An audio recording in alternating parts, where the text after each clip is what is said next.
This week on the Steam Machine podcast. Nep Nep Nep Nep Nep Nep Nep Nep Nep Nep Nep Nep Nep Nep Nep.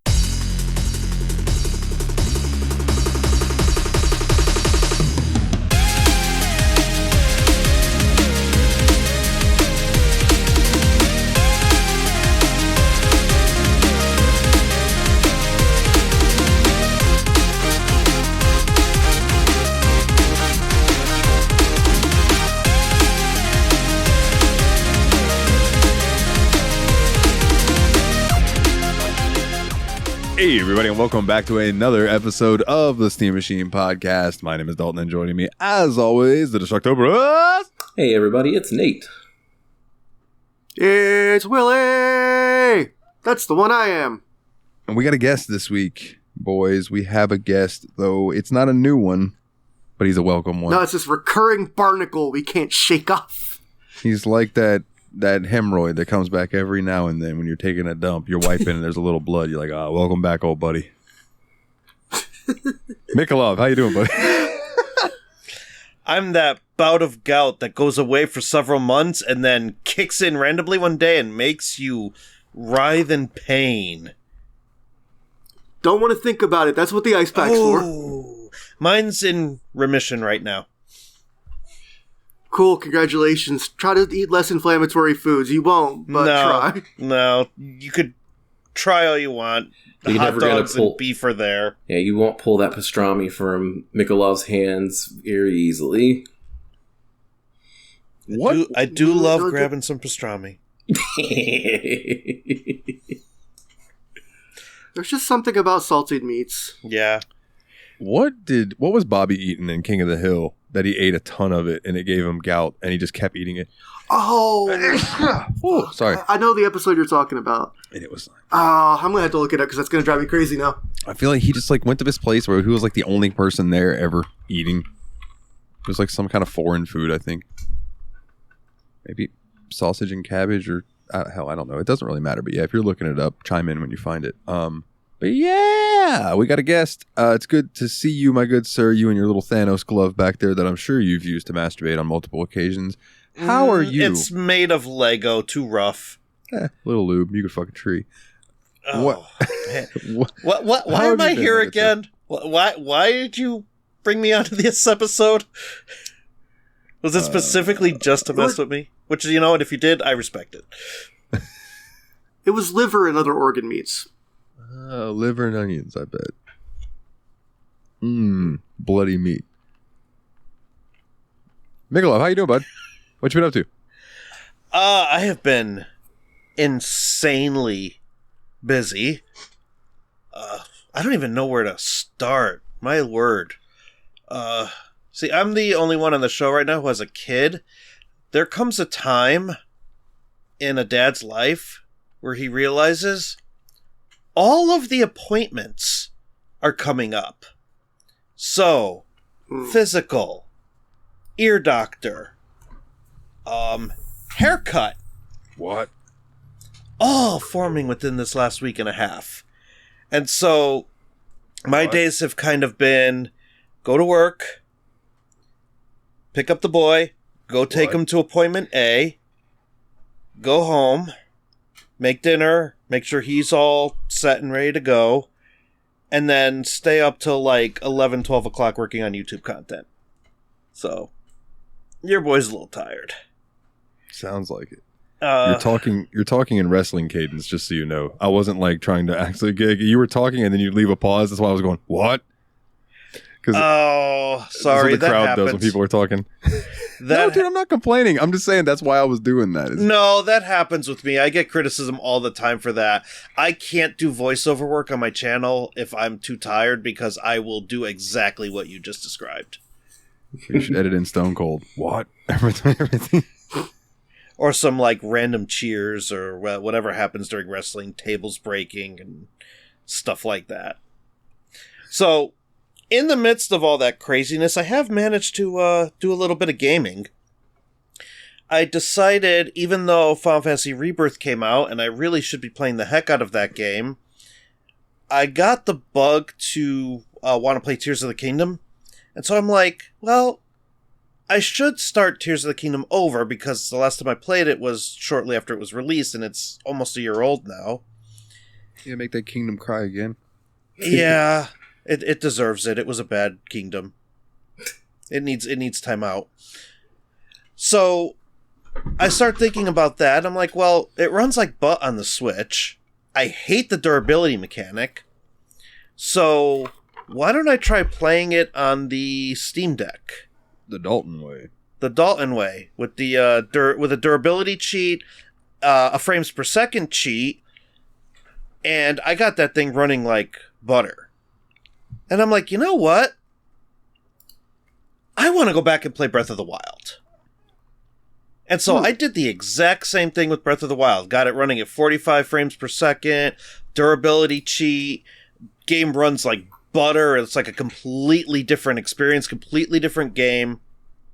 Nintendo sues Yuzu, and the emulator completely shut down. Settled out of court, $2.4 million, and Nintendo seized all of the assets. Sheesh. And But if so, it's on your computer, they can't take it from you. well, correct. And, full disclosure, I still use it. I can no longer use it for my content. I have to use the other one. But I, dropped everything. The day all that happened, I, just get in front of the mic. I do a whole video on it. The whole retro handhelds community just, comes together in, mourning. It's almost as bad as Akira Toriyama's death, except it's an emulator. We were just heartbroken.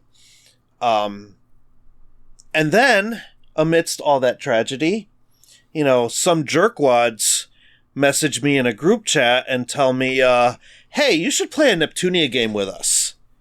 Yeah, and I I'm felt like, you needed a smile, you depressed motherfucker. Why don't you give us some fucking respect?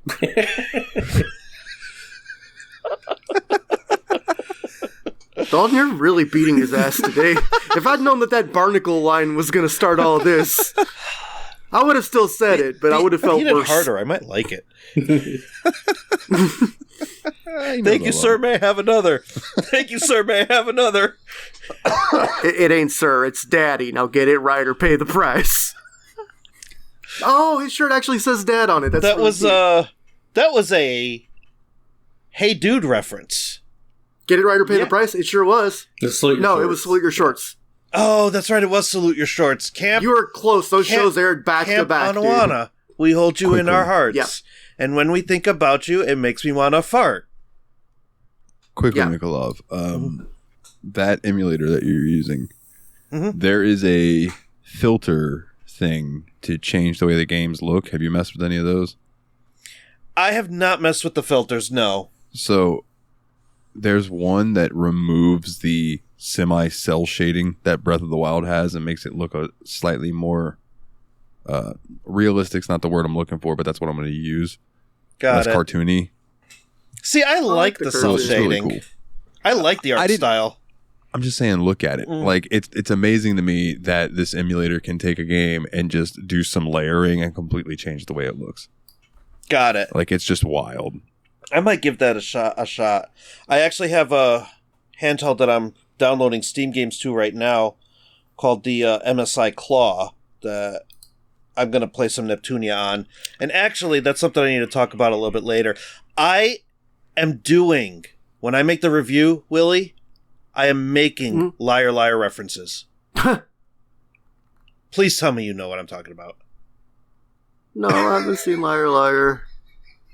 I know, you were like, that one's for you, bud. And I'm like, my ass. Do you mind? No, because you were making the claw motion, so I thought you knew the reference. Oh, The claw. I know. I do that to Daphne. Oh, I get her with the claw. I do enjoy some claw. Ah. So, You know where he got that from? what? Fritz von Erich.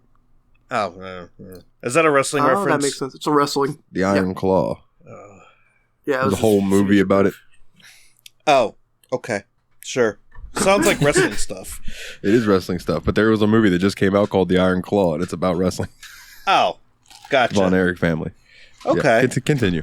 Okay. No, I wouldn't recommend watching it unless you're in a really good mood, because the Von Erich's family story is a bummer. It's not- I don't know about this particular movie. It's not a fucking happy movie. so it's not a fucking happy movie. didn't think it would be. So for somebody who's already a depressed fuck, I should probably not listen to it or watch it or whatever the hell you do. No, with you played movies Neptune. nowadays. It's supposed to cheer you up. It did cheer me up, and then I got on webcam with stabilize you guys, and now all of a sudden I'm depressed again. But okay, look at Nathan for a few minutes. Doesn't his little puppy dog face make you happy? He is kind of cute. Now that was less puppy dog and more the thing that Puss in Boots does before he kills you. I will say, out of the three of you, Nate is the easiest to look at. Yeah. No, that's fair. I put most of myself behind Beard, so strictly speaking, it is harder to look at than the other two. You have the puppy dog eyes, though, of the two of you. I have the shittiest facial hair of the host. Yep, there it is. There it is. It is Look, true. they're All I have staring is this into chin my hair. soul. Holy crap, dude. You just got really sad. I can't. I'm going to cry. Okay, no, I'm going to hit you. All right, I'm going to stop, because otherwise this is going to be like a 3-hour show. The last thing I do want to talk about is I went to 90s Con this weekend. Nice. Oh, that's where all those celebrity meetings came from. Okay. So I met the entire cast of Seventh Heaven, minus the dad who allegedly is like being accused of sexual misconduct. But everyone else was there, and I also met Alyssa Milano. And my hero... See, I was trying to put together what the celebrities you got pictures with were had in common, and the only thing I think of, they're kind of nostalgic from my youth, but I don't know what it is. Now you say it's it was a 90s con. Like, So I met a lot of 90s stars. The cast of Boy Meets World was there, minus Ben Savage, and the cast of Hey Dude was there. Cool. Quick insert. Mm-hmm. There's a podcast called Pod Meets World, and it's Will Friedle, who played Eric, and then it's Topanga, Danielle, whatever her name Danielle is, Fishel, then, Hunter, whatever, Sean, Ryder Strong. They were all there, and it's a really, really good podcast. And they talked about it on one of the first episodes. They're like, we already know people are going to be like, why isn't Ben here? And it's like, apparently Ben Savage has wiped his hands of Boy Meets World and has nothing to do with that shit anymore. But he ghosted the fellow actors too. Yeah. He won't talk to them. It's so weird. It's like, bro, you're Corey. Well, what? You would be nothing without Topanga and Sean. I know. Oh, I know. But anyway. James Vanderbeek. Met him. Dawson himself. It's the fucking Dawson. Dude, I do have to say, the cast of Seventh Heaven, holy crap, they can talk. They are, really down-to-earth celebs. The guy who plays Simon, we legit talked for 20 minutes about Nintendo 64 and, his Animal Crossing island. I should have asked him for his friend code. And, his Nintendo Switch and how he loves Star Fox 64 and he really wishes they would make another Star Fox game. We just went on and on. We were just talking and my wife was like, I'm the fan. Why are you talking to him? I was going to say, I've never seen one episode of Seventh Heaven that I know of. Me now, you either. tell me S Club 7 was there? We can get down. Did you know there was an S Club 8? Was there? Yeah, they started off as S Club 7 Junior, and they changed their name after a couple albums. They really exist, and it cracks me up to think there is a sequel to a band out I there. really thought this was going to be a terrible joke. I braced myself. I know. So did I. It sounds like a setup, doesn't it? But it's true. The joke was their career. Oh. Zing! No, they made way more money than I ever have. So that's what I always try to remember. I'm like, oh man, I don't like X rapper or whatever, and I'm like, but they've got commas in their bank. So plural. But that's cool, man. Yeah. I've never been to a con. We have to get you to one. I'm sure there's got to be some good ones in your vicinity. There are some decent ones in Florida for sure. And but here's my thing. There's a lot of people that go to those that I respect. And it would be cool to go up to them and meet them and shake their hand and everything. But I don't know if I fucking like anybody enough to give them over $100 for them to just sign a fucking picture of themselves and hand it to me. Because I know, like, some of the wrestlers and stuff that I would want to meet, or other, I get that there are varying prices. Not everybody charges an arm and a leg, but like Kevin Nash would be super cool. But that motherfucker, I can guarantee his shit's expensive. You know? Yeah. But I don't know. And then, like, I've heard stories like, did you ever hear the story on Yabspod where Jeremy just talked about meeting Mick Foley? Yeah. Yeah. I think he's told that one like 3 times in the episodes I've listened Fucking to. hilarious, bro. Like, I already shook your hand. like fucking, I can just picture Mick Foley doing that. And it's like, I don't want to be like emotionally destroyed like that.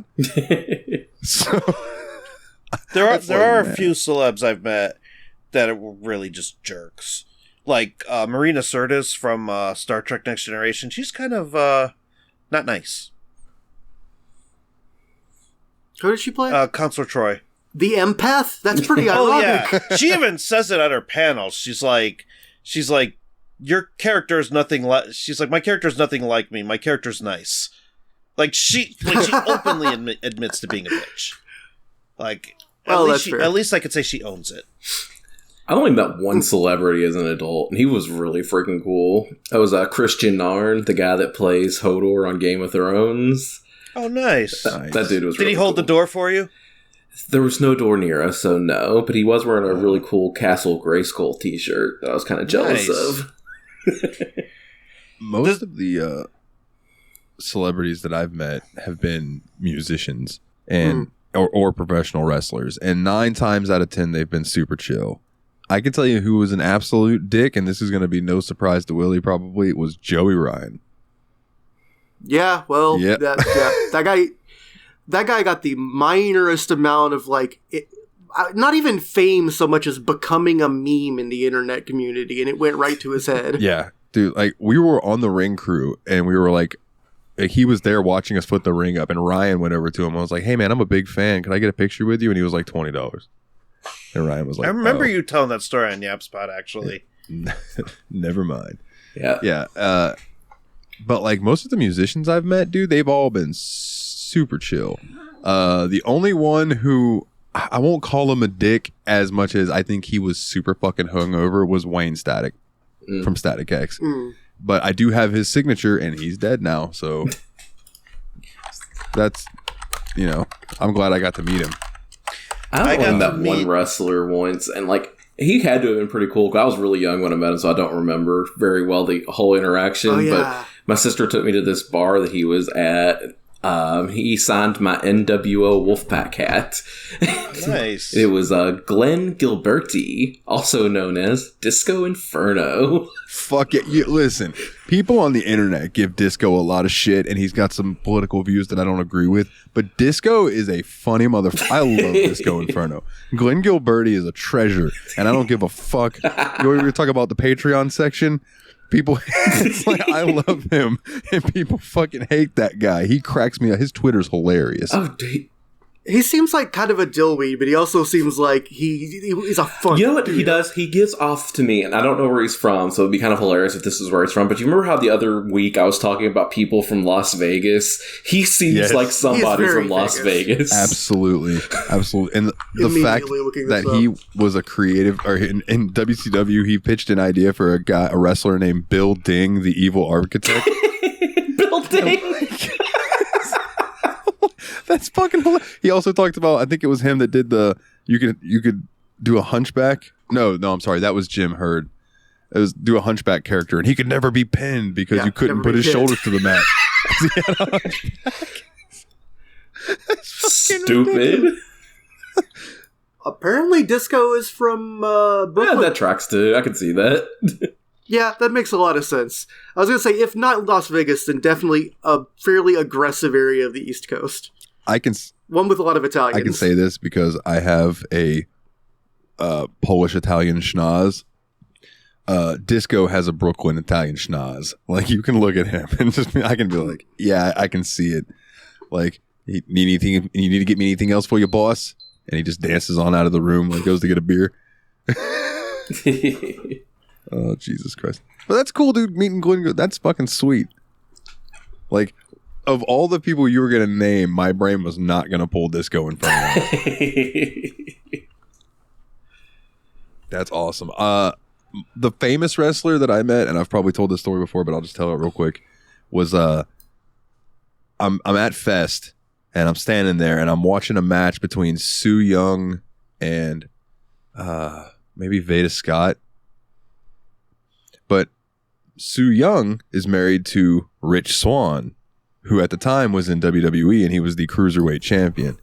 And I'm standing there backstage behind the curtain watching this match, and I just feel this presence come up next to me and standing there. And I just look to my right, and it's Rich Swann. And I was like, hey, what's up, man?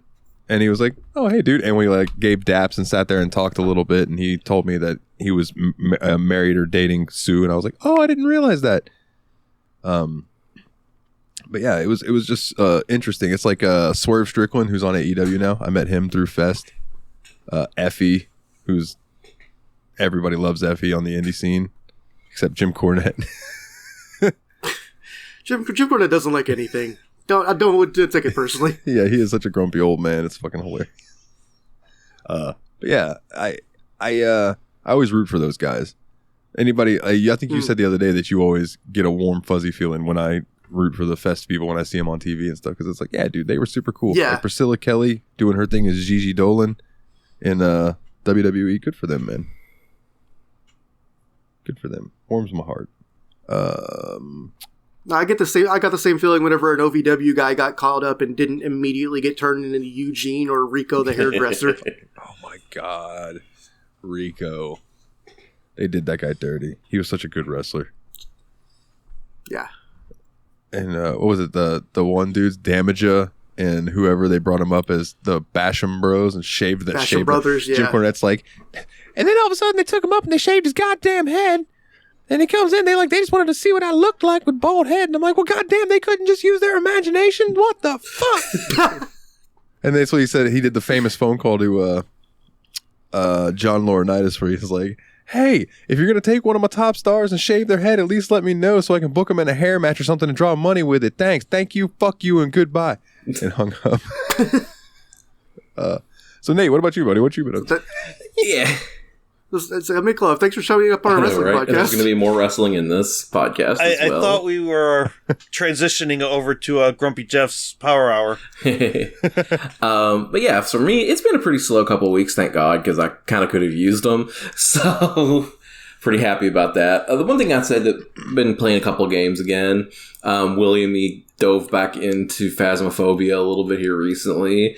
And I will say, I feel like they've done something to make the game look better. Like, I feel like maybe they've improved the lighting effects and things in it, because it's looking even better than it did before. But the major thing that they really did was upgraded the inventory system in that game, which desperately needed an overhaul. Oh, yeah. So it works a lot better now. I still don't think it's like perfect by any means, but I think it's a lot better than it used to be. It is much more intuitive. It color codes what items which player put in, so you know who put 3 flashlights in or whatever. Oh, that's cool. It still supports loadouts and stuff, but like the screens are a lot easier to navigate. The one complaint I have is now you can't read what the next level up of an upgrade does before you buy it. Yeah. But you can always look it up, so who gives a shit?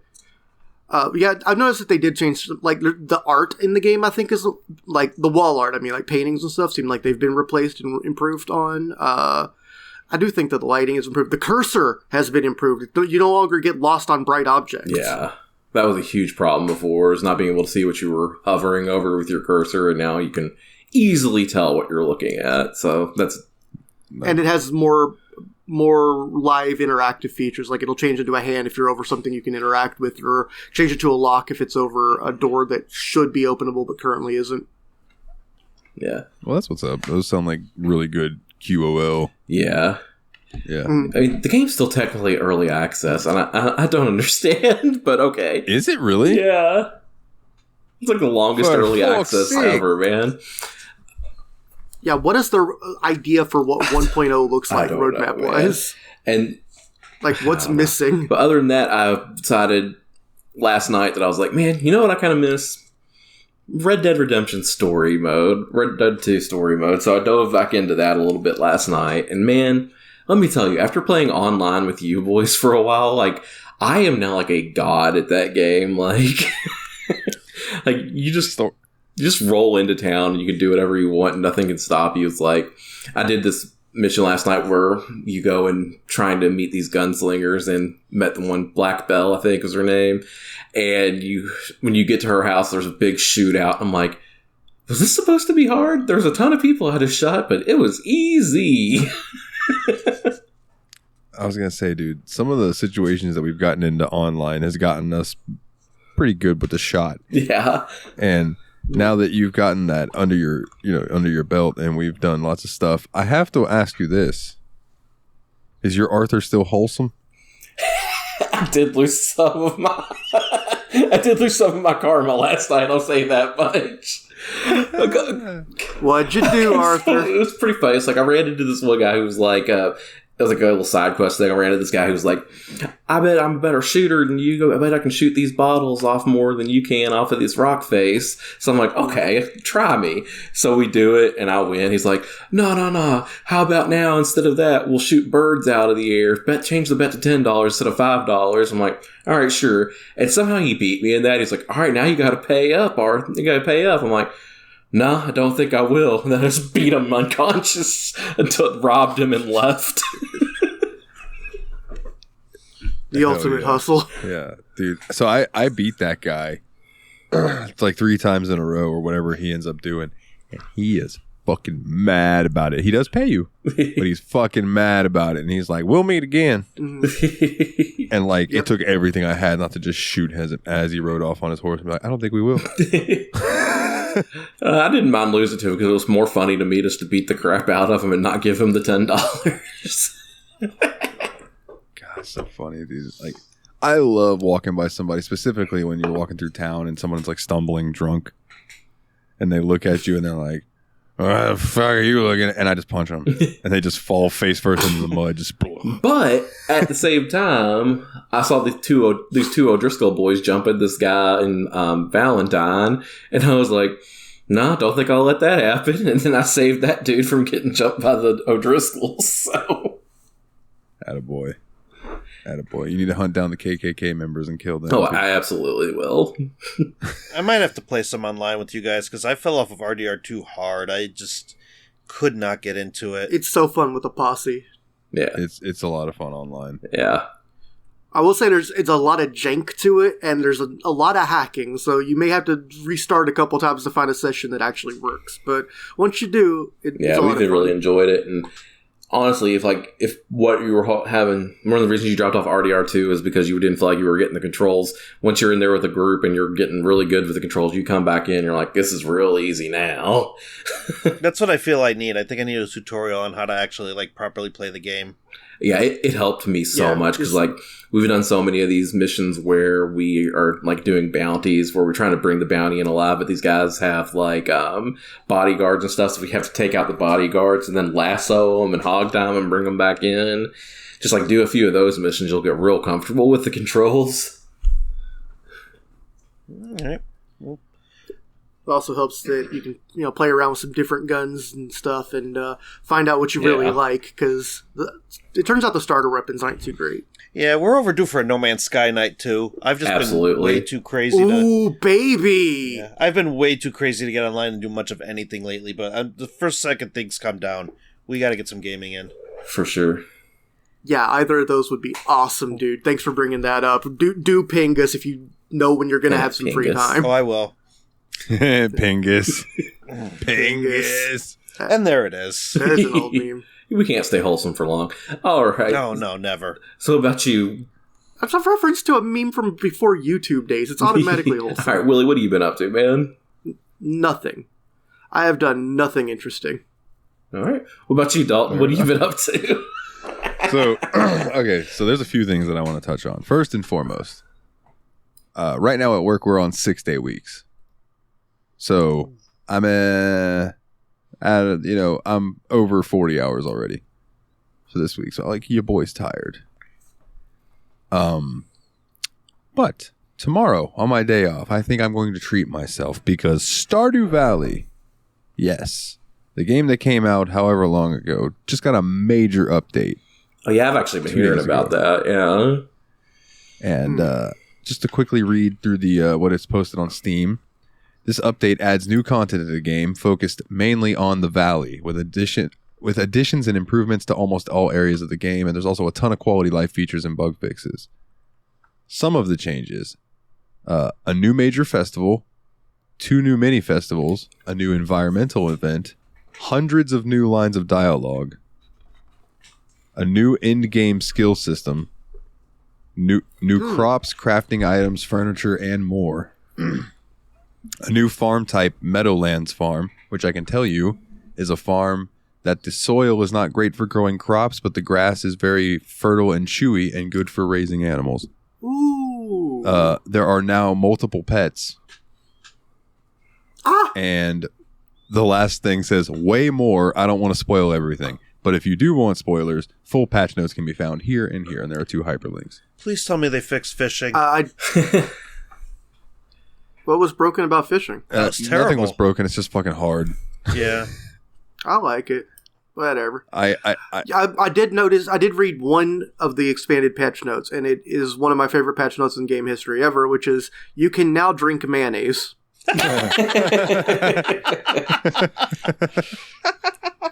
I sent that to a friend who replied back, "Look, if Abigail can eat quartz and amethyst, you can have some mayonnaise as a treat." Just gonna chug a whole jar of mayo. If you're not familiar with that meme, Nate, there's a character named Abigail who's a romanceable character. One of the things you can give her is like rocks that you've dug up from the thing, and 2 of her favorite ones are quartz and amethyst. And for some reason, if you give her those, she says, "Wow, this looks delicious." Nice. That's why her hair's purple. That makes sense. It's all the amethyst getting in there. I love Abby. You've cracked the code. She's great. She's one of the top tier romanceable options. I've never even played through a whole game of it, and I still like a lot of them. I've never played through a whole game of it either. Like, Me neither. I've got 70 hours into it, and I haven't gotten close to beating it as far as I know. I just get overwhelmed and can't decide what I want to focus on. What? There's a lot going on. Like, it's kind of like how Nate bounced off of Gravekeeper. So you may be able to, once you get far enough, like the Junos thing kind of helps you focus.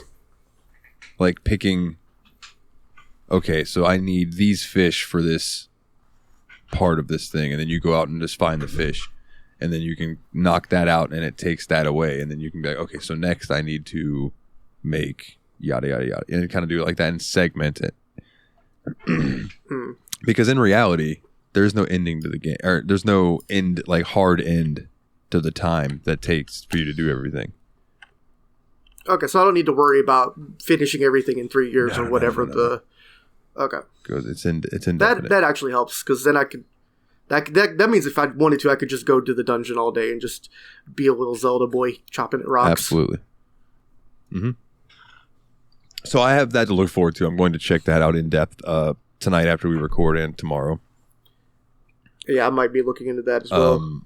I've been dabbling in. We were talking about Red Dead Online. I've been dabbling in some Grand Theft Auto Online, which I purchased for both of you boys, Grand Theft Auto 5, so we could also play some Grand Theft Auto Online at some point.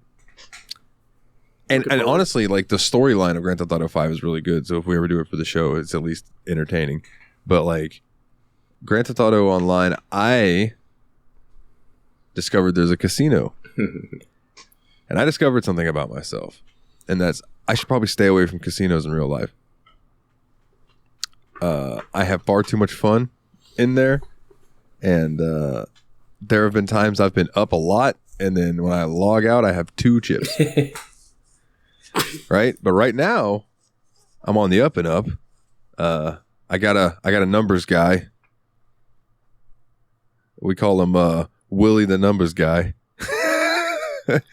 And by that, what he means is he sent me a couple of Reddit posts asking me to parse all this odds information.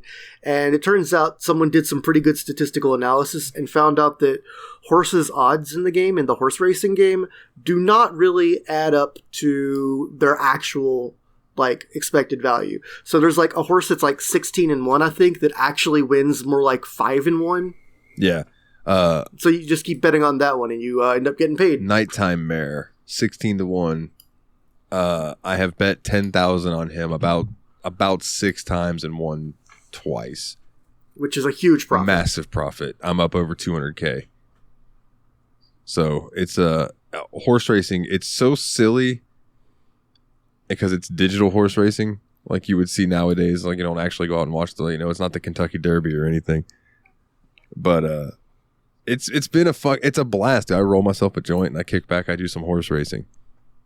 It's like, man, I get that though, because when I was a kid, we had an off-track betting channel that we got on cable TV, and with nothing else to do on sick days, sometimes I would just write down little bets, get a big jug of water, and just watch it and pretend like I was gambling along, And one thing that I think is fun is if we were all playing GTA Online together and we went into the casino, and we're each at our respective little things betting on solo races, every 5 minutes there's a race that runs that everyone who's in the casino can bet on. So every 5 minutes we could bet against each other.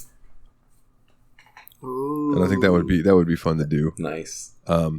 Does feel like there's some shit talking opportunities to be had there. There's also slot machines galore. There's a poker table, there's a roulette table, there's a blackjack table. It's pretty cool. I'm trying to save up where I can get a penthouse. But they're kind of expensive. As you can imagine, a penthouse in a casino would you would think. Yeah. And if you want I want to raise, there's a thing where it's like when you're a high roller, so you can buy up to 20,000 chips, and that's the max you can buy every hour. There's some reason behind it. I read into it. It's something to do with quote unquote money laundering in GTA 5. But if you're a high roller and you buy the penthouse for the high roller, you can buy 50,000 chips an hour because you get the bonus. And there's a VIP section that you can go in, which I don't understand it's just these little white rooms like you would see in an actual casino. It's like where you go and sit and there's champagne. So I don't know if it's just an RP thing to get access to those rooms. You go in there and sit and drink champagne with your character, but I don't know. But it's been a lot of fun. And I love driving in that game. I don't care what Jeff says about Grand Theft Auto 4's driving is shit compared to Grand Theft Auto 5's driving. 5 handles like Midnight Club. And Midnight Club's some good racing. I'm starting to think that you love those little slice of life games where you could just go out and just do whatever you want.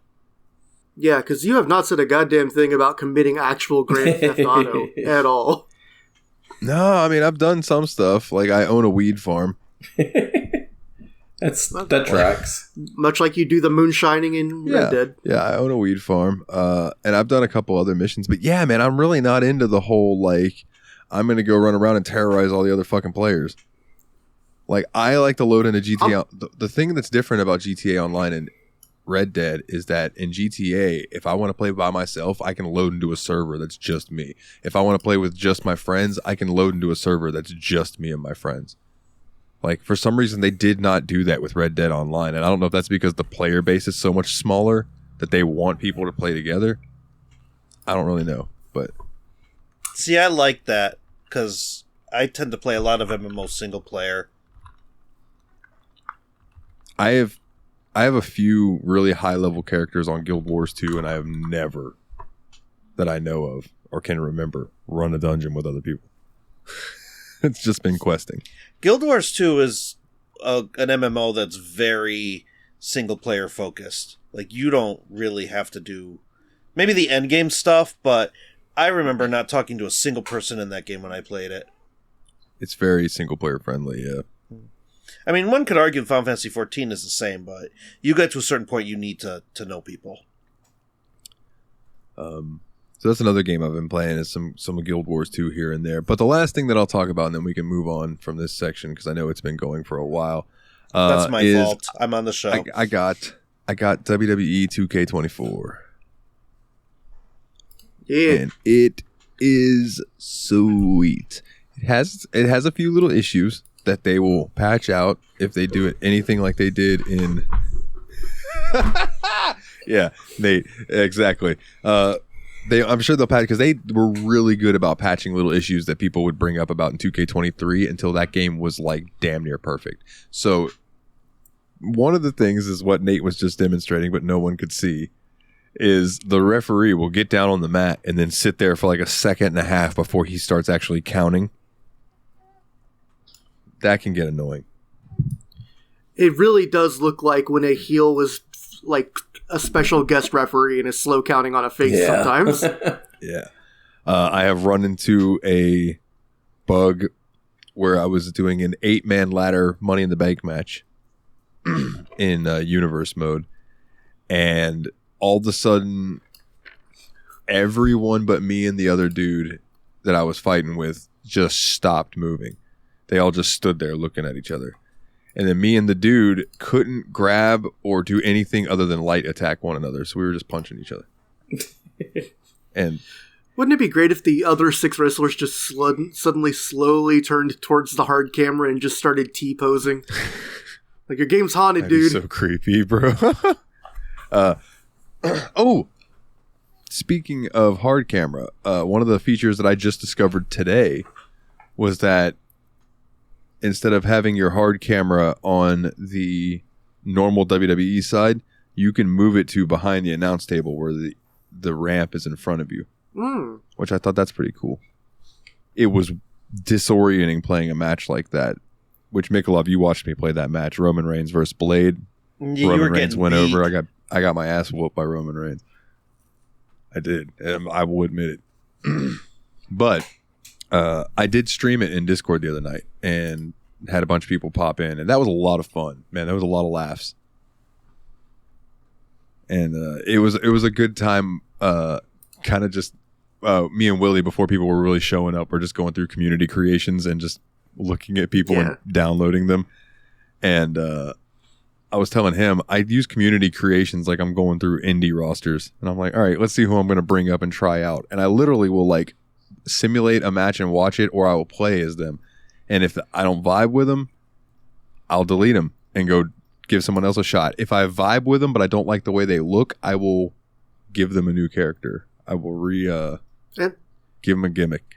And sometimes you run into a perfect champion off the gate, like Swag Messiah. Oh God, no, Drip Messiah. It's Drip Messiah. Drip Messiah, that's right. It's Drip Messiah. You're right, you are. Yeah, we're running with him. Absolute champion. He deserves everything he gets. Yeah, dude. I need to do that again sometime, because that was a lot of fun.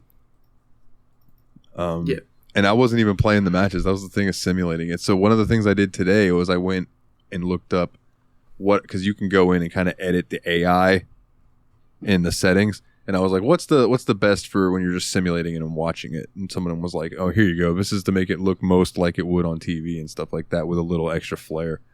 And I'm like, I'll take it. So next time we'll see how that goes. Nice.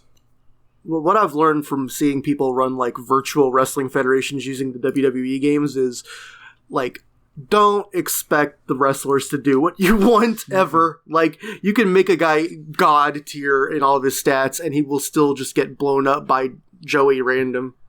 Yeah. Oh God, what was it? I think it was the GM mode between Xavier Woods and Tyler Breeze, where one of them ended up with their champion was Akira Tozawa. And like, he was dominant. No one could beat him for that championship. And his overall rating was like 76 or something like that. And he was just whooping ass. No one could beat him. It's fucking tremendous. Well, boys, we played a very, very interesting video game, in my opinion, this week. Or these past 2 weeks. We played Megadimension Neptunia V2. And before we start giving our little first impression ruse and things like that, like a kangaroo, first up is the O-Dubs Megadimension V2, which, yes, everyone, this is not Megadimension Neptunia VII. That's what I called it for the longest time, but it is V2. It is a 2015 role-playing game in the Hyperdimension Neptunia series by Idea Factory. It was released in Japan on April 23rd, 2015 in North America, and and in North America on February 2nd, 2016. Europe, February 12th, 2016. The Windows version was released in July 5th, 2016. Nintendo Switch version came out in Japan on March 2020, and North America 2020 in July. The game begins with Neptune and Nepgear being transported from the hyper dimension to the post-apocalyptic zero dimension, where they team up with the local CPU Uzume Teneboshi to defeat the giant dark CPUs and return home. They eventually uncover a scheme that threatens both dimensions.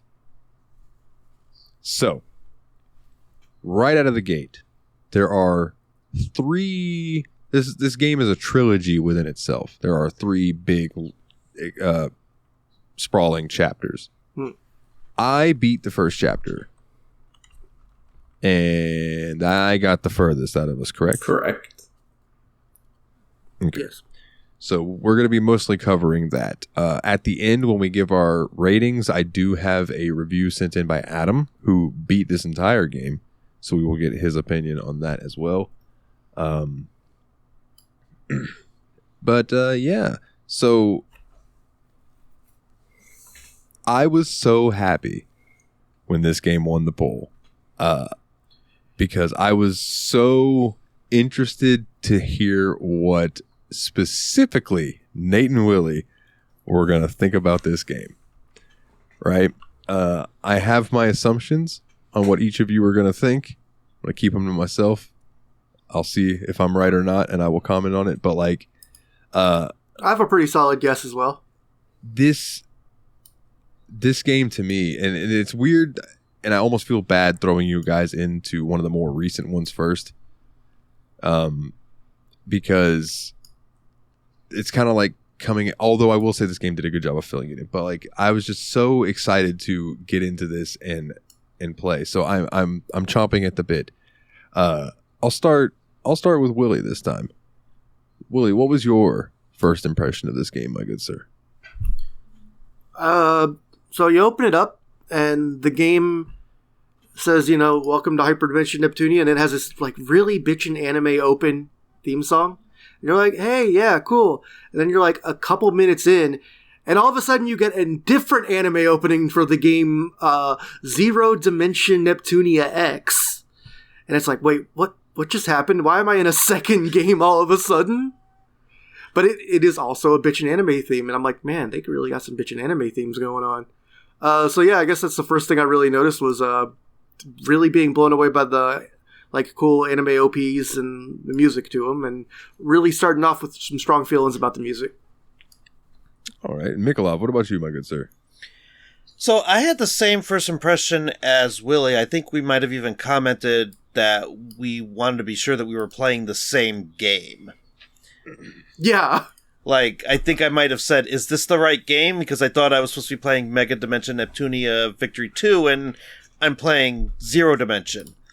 Sure enough, yeah, it's the same game. It's just a weird framing device, which I really like the story within a story type of framing device. It's kind of, I don't know, I'm a big fan of like The Princess Bride and other Mary things Shelley does it best, if you ask House me. of Leaves. Frankenstein, that narrative within a narrative. Mm-hmm. But anyway, this isn't an English teacher podcast. Well, we talked about wrestling for an hour. This is true, but I don't have much to say about Mary Shelley's Frankenstein except read it. It whips ass. Exactly. Yeah, fair enough. I don't think I've read it since high school, so I really do want to dig back in because I found Dracula really helpful. Oh, speaking of which, I picked up a copy of Bram Stoker's Dracula. I forgot to mention that earlier. For $10. Thank you, Tadpog. Dracula. Wait, which Bram Stoker's The Dracula? SNES version. The SNES Yeah, one, okay. the one that I believe they played. Yeah. Anyway, back to my first impressions. I'm sorry. I derail podcasts hard. Hold on. Before you go on, I helped. shout out Tadpog, Tyler and Dave play old games. All right, continue. Yeah. Perfect. Excellent. So yeah, that was my first impression. Was again that confusion. And then the fact that this game is very text heavy. It's almost virtual novel-esque. Yeah, I had the exact same feeling that it felt like a visual novel at times. And so, like, that was almost a turnoff, because I'm really not a fan of those types of games. The voice acting helped. I'll give it that. The moments where there was voice acting did enhance those scenes a little bit more. I guess I've just kind of grown to the point where I prefer a full-on cutscene as opposed to that older style of gaming. But I got through it. I got to the actual dungeon. The gameplay in that first dungeon, it did kind of suck me in. And I think that's the part where I started to get actually engaged with the game. And that's when I started, like, appreciating the characters a little bit more. Like, there was just something charming about going into battle and having Neptune being like, I'm gonna nep you all up. And, like, working her name into her lines and the little poses that they do at the end of every battle. Almost nostalgic in a sense, because the gameplay does seem a little bit more like an old school JRPG than what I personally have been playing lately. So it was kind of refreshing, but also kind of blah at the same time. Is that a weird thing to say? I can see what you mean, for sure. Yeah. Like, it's hard to find the depth at first, for sure. It does kind of feel like you're running up and hitting a combo, and then running up and hitting a combo, basically. Right.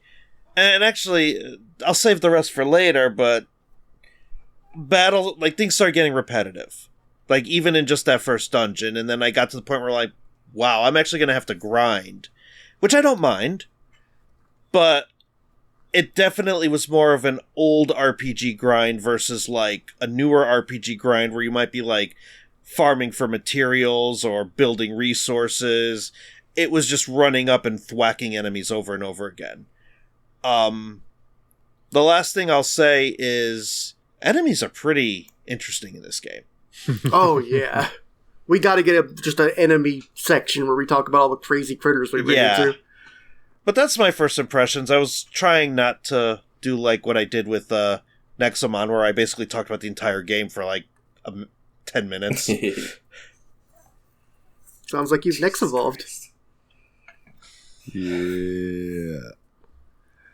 I like that the game doesn't even have a term for it. It's just evolve, and I made it up like it's Digimon. Nexomon are indeed the champions.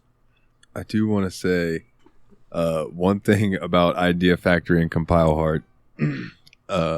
If you play Hyperdimension Rebirth 1, 2, and then this one, and for some of it, Fairy Fencer F, they are really good at reusing assets, specifically enemies.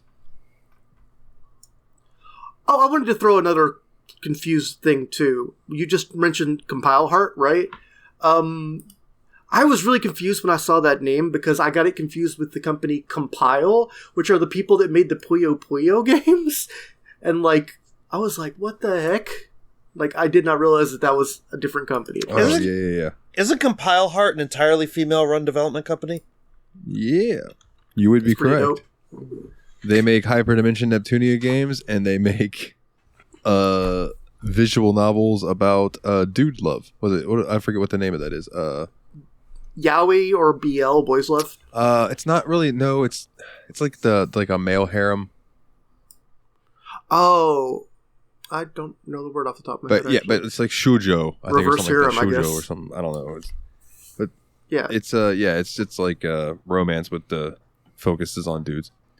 But yeah, it's they make good games. I've never played any of those visual novels, but they have their audience, so I can't hate on them for So that. it sounds like they have a style. Yeah, girl power. Well, I mean more like that's why I felt visual novel elements in this game, because that's what they make. Yeah, that and they're like a AA. Like, so it costs them less to do that than it is to, they don't have Square Enix money. That's true. So having heard that, I could understand why they format the game the way they do. I feel like you've mentioned this before every time we start talking about this company, but they also made Trillion God of Destruction, which is a game I've been really interested in trying. Yep, they made Trillion. They also did Mary Skelter Nightmare, which is like a horror JRPG. Yeah, they've done a... That sounds cool. The Death End Request, I believe they did too. Yeah, there's like a handful of games that they've done that are really good. I love Trillion putting its main gimmick right there on the front. And it's a game where the final boss has 1 trillion hit points. Yeah.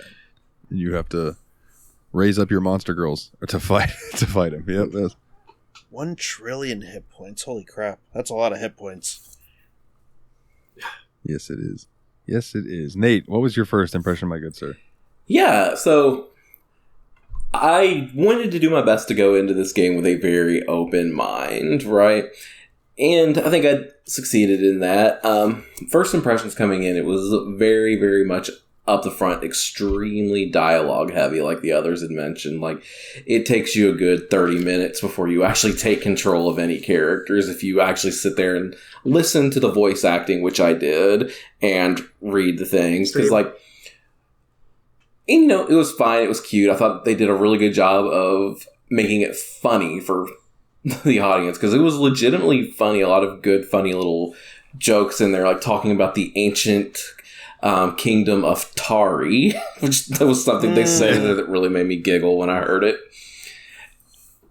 If we haven't mentioned it yet on the episode, one of the central conceits of this game is that the main CPU girls kind of represent for the main video game companies. Your main character being Sega, and then there's 3 others. Yeah, I can run through that. Just thought I'd jump in so that joke would land for you, Nate. Yeah, go ahead and finish up, Nate, and I'll run through all that after you're done. Yeah, and so, like, where was I? Talk about the humor and how it's very dialogue heavy.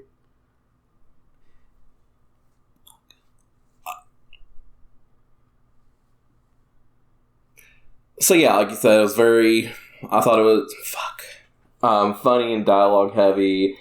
And then when you actually finally start getting into the game, like, I was actually taken a little bit aback because of how, like, I thought it was graphically less than I expected it to be as far as actual gameplay goes. Like, it felt more like, I think you guys said this was a PS3 original release. It felt more like a PS2 release to me, as far as that goes. But, like, that doesn't bother me because I grew up on NES through PS1, like, all those kind of systems. So, like, none of that really ever bothered me. But it was just kind of surprising. But, like, the one thing that really caught me was, like, the music kind of goes to this game. So, I did notice, and I thought it was just a me problem, because I've looked at videos of the PC version on YouTube, and they look so much better than what's on my screen. But I think that's inherently a me problem, because I was also playing this on the Steam Deck, and so I purposely might have set my settings a little bit too low just to accommodate that system. But it did look kind of dated. If I can get it looking better, I'll recant that, but in my time with the game, yeah, I agree. It did kind of look kind of like a PS2 game. Yeah, I said the same, man. I absolutely got the feeling of, like, a PS2 game that's being up-res to HT. Word up. Yeah, I do really enjoy the music. The graphics, I knew going into this that this isn't going to be a graphics powerhouse, but I've played the series before. You know, I think people have only started commenting on that their graphics have gotten pretty good with the most recent release, the Sister vs. Sister Generation game. But yeah, my first I mean, everybody knows I love Neptunia games, so, like, my first impression was like, yay, we're playing a Neptunia game. Yeah. So that's all I really have to say about that. As far as you were talking about with the characters and stuff, Neptune references a canceled console that Sega was going to do called the Sega Neptune, which was supposed to be like a Genesis Sega CD combo mishmash thing. There are also characters. There's one named Compa, who is based, her name is, Compile Heart. Compa. There's Iffy for Idea Factory. Her name is IF, but Neptune calls her Iffy. I didn't pick up that that's what that stood for until now. I feel like a fool.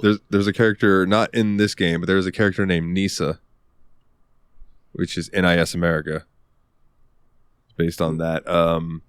Gust from Gust Corporation. R4, the villain of this game. His name is literally based on the R4 chip that was the Nintendo DS flash card that you would use to play pirated DS games. That's funny. I did not make that connection at all. She's a freaking pirate. Oh, okay. I thought there had to be something there. As a pirate. I got that it stood for R4, but I didn't know what that means. I didn't put that together. I have an R4 still. Actually, kind of great. Lol.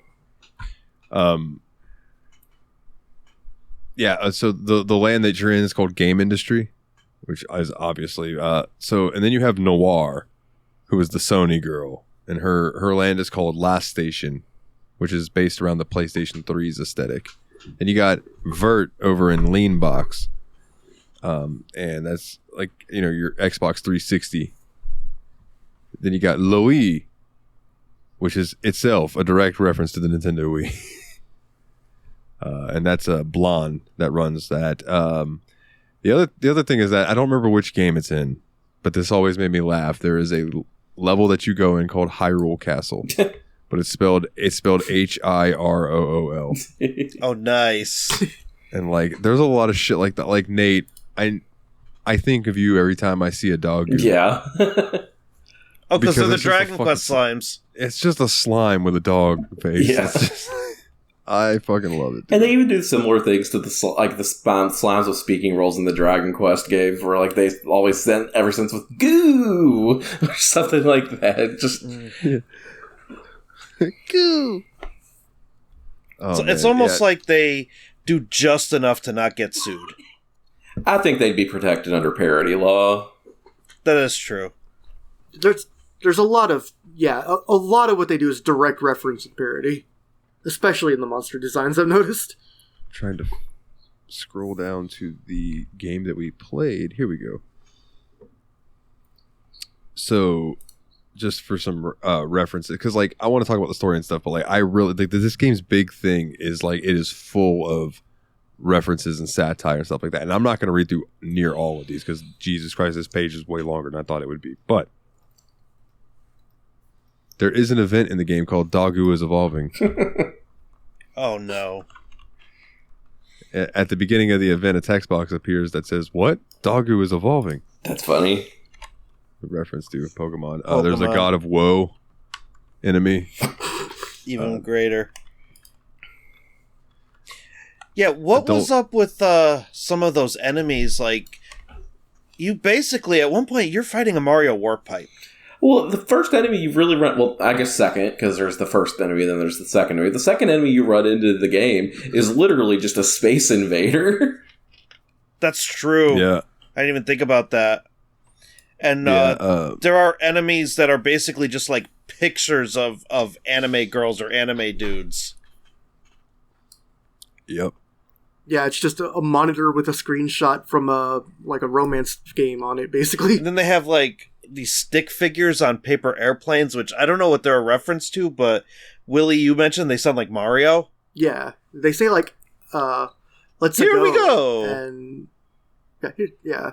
Yeah, like everything in this game just feels like it comes off as a reference, and I think that's what it's going for, and I think it pulls it off really well. The thing that impresses me is how well it translates from being a Japanese game with Japanese references to an American audience, because I personally didn't have trouble understanding what they were referring to 90% of the time. You know what I mean?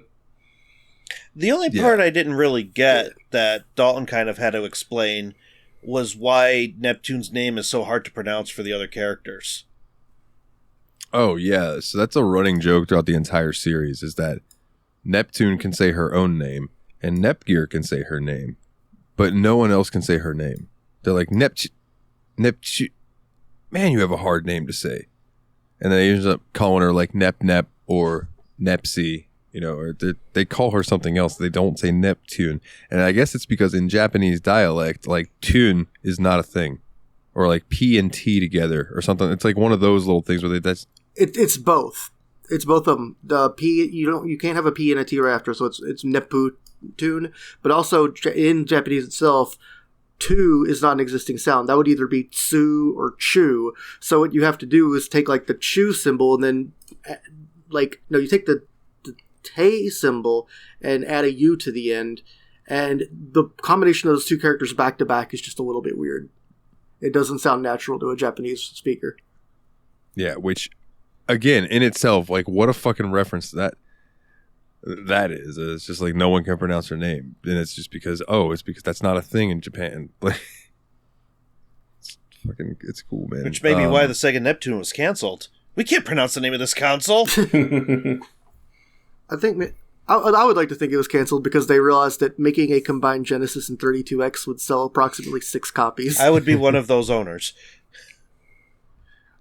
I would have got one, like, after it basically had died and I could just collect games for it, because I know there was a while when the local Kmart was selling 32Xs for $20 because they couldn't get rid of the things.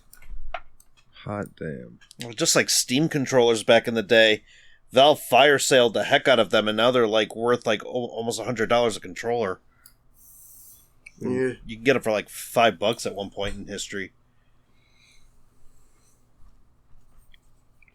But yeah, like this, as far as the story went for this game, it was basically Neptune and Nepgear find this little handheld. And they end up getting sucked into it, and then that's where you end up encountering Uzume, who is the only like remaining human in this dimension. And you're kind of going through and helping her defeat these big bads. And what was interesting to me was, did you guys get far enough where Nepgear started finding the notes? Mm-hmm. Yes. Yeah. I don't think it ever actually explained it, and if it did, I was something that I skipped through, not paying attention, probably watching a YouTube video and just letting it play, autoplay. But when it was talking about whoever destroyed the world and I would help, the whole thing read like the fish was writing it about Uzume. Yes, it did. Because the name lined up with the amount of squares that was a redacted name, and I've read enough SCP shit to start to piece together redactions. Count the boxes. Yeah. And it's like it really seems like that. And then and this is maybe a slight spoiler, but it doesn't give away anything that actually happens. At the very end of Zero Dimension, it's Uzume and the fish guy. I don't remember his name. Umio. Dang it. Umio. You're right. Yeah. So Uzume and Umio are laying together on the ground, and she's like, "Are you going to help me do this again?" And he was like, "I will help you to the end of time," or whatever the fuck. And it was like, it gave me the vibe like they're going to rebuild this world again type thing. So it's just interesting. It's very interesting. I will say that Uzume as a character is just really well put together, really well designed. Like, whereas Neptune and Nepgear are like goofy and kind of innocent and, I don't know if I want to say necessarily goody two shoes, but they're definitely like the epitome of like the innocent, like, person who was sheltered from the world that thinks everything is sunshine and rainbows. And then there's Uzume, who is hardened and badass, and just she's more of a survivalist. She's used to being on her own. She doesn't like dragging other people into her problems. She wants to be that lone soldier. And then she slowly starts to open up, and you come to find out that she's okay with other people, and she's, gonna miss them when they end up going back to their dimension. And she transforms into like a bubbly, innocent, almost little girl-like character who's like squeaky and says cute things, and She becomes a kawaii girl. Yeah, exactly. Or almost an owl girl type of thing. And that feels to me like that's what she wants to be. Like, that part of her character is like hidden in her subconscious, and it comes out when she transforms. Yeah, and the interesting thing about that is, because like you look at that transformation that she makes, but then you also look at the transformation that Neptune makes, which is almost that situation in reverse, because she goes from being that bubbly, silly little thing to the very serious, stoic kind of character in that situation. So it kind of really shows you that the balance between those two characters and why they're able to hit it off so well and become such good friends, because like they have all those pieces of each other in each other too. And Nepgear doesn't change much at all. No, Nepgear just gets a bunch of cool magical girl spinny moves. I like that about her. Yeah, but it's amazing to me, the dichotomy between Neptune and Purple Heart, which is technically what her transformation is called, is Purple Heart. Yeah. Because Purple Heart seems very serious and all business. Yeah, absolutely. And then like later on in Zero Dimension, when you meet older Neptune, she's from another dimension. There's a lot of dimension hopping and stuff in these games. It's almost like it has to work. Dimension. Yeah. Sorry, Nate, I beat you to it. I mean, when she finally realized that she's been sent to another dimension, her first thought is just, "Oh no, not again!" Like the damn whale that falls to its death in freaking Hitchhiker's Guide. Yeah. And much like a lot of times when Neptune gets introduced, older Neptune just comes falling out of the sky and lands on Nepgear. But I think we talked about it more on the Patreon, but I do want to bring up, and Nate, I think you mentioned it already as well, as the fourth wall breaking stuff, is that like in the tutorial battle, when you're doing it, Nepgear's like, man, this boss sure looks hard or whatever, and Neptune's like, yeah, but don't worry, this is the tutorial battle, and you never lose the tutorial battle, and I'm the protagonist, so you have nothing to worry about. Meanwhile, I'm sitting there thinking about all the forced boss battles you get at the beginning of so many RPGs. I was literally thinking, is this Final Fantasy 2J where you get trampled before you even start the game? Oh, man. I love it, dude. I love the Neptune games. Yeah. Here's the funny thing to me, Dalton, and this is like Nathan's controversial opinion on two franchises. So this game has very much a lot of that slice of life, like time spending with your characters, learning and developing relationships between the characters. You want to know something? I 1000% prefer the way that Hyperdimension Neptunia does that than the way that Persona 5 does it. Wow, that's a hot take. Can I ask, is it because Hyperdimension, or just the Neptunia games in general, don't take itself as seriously as Persona does? It's not even necessarily that. It is just the way that it is less on you as the player to make the decision to do the things there. It's like, I get wanting to have a lot of options and things for the player to do, but sometimes it's nice when it's just like, hey, this is something you can do, and this is how you learn more about your characters. It doesn't have a whole lot of impact story-wise, and you can even just straight up skip it if you want to, which is something you can't do in the Persona games. So Persona 5, at least, the one I've played. So, I don't know. I think just the way that it was represented in Hyperdimension Neptunia was way better than the way it's represented in Persona 5. You know, it's funny that you mention that, because I was just complaining about how having like artwork of the characters in the front with text is something that I'm not a fan of, and we allow it in Persona 5. Yeah, no one questions we're it there. Okay with it. Like, it's a stylistic choice there, but here we complain about it because it makes it look less low tech. But in Persona 5, it's so funny, the similarities I see between these two games. I'm not even kidding. And I didn't even think about that until you mentioned it. Why am I complaining about it here and not in Persona 5? So I thought about it earlier, but I beat up on you enough this episode. So I was like, I was going to say, if it has something to do with me being a little bitch, just get it out of your system. I mean, you just admitted it for me. It's fine. Yeah. So, like, that's the funny thing about it to me is, like, there are so many things that I like that this game, I think, does better than Persona 5 does it.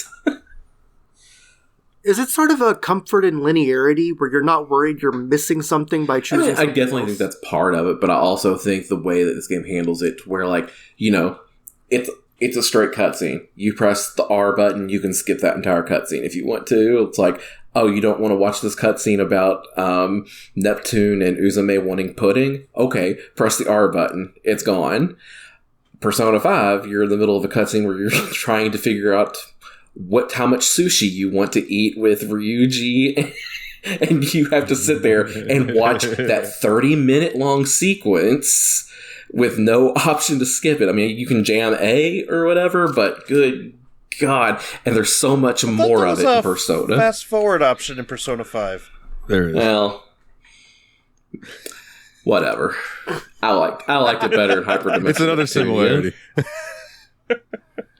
But yeah, I always forgot when I was doing Neptunia, and I would get into scenes that I'd already, because I started this game over, and I forgot about the whole skip scene button. I was just using skip, and it would just speed through the text real quick. But even that just rattles through it very quickly. Yeah, I didn't mind the skip part because I got like 3 or 4 game overs while playing this game.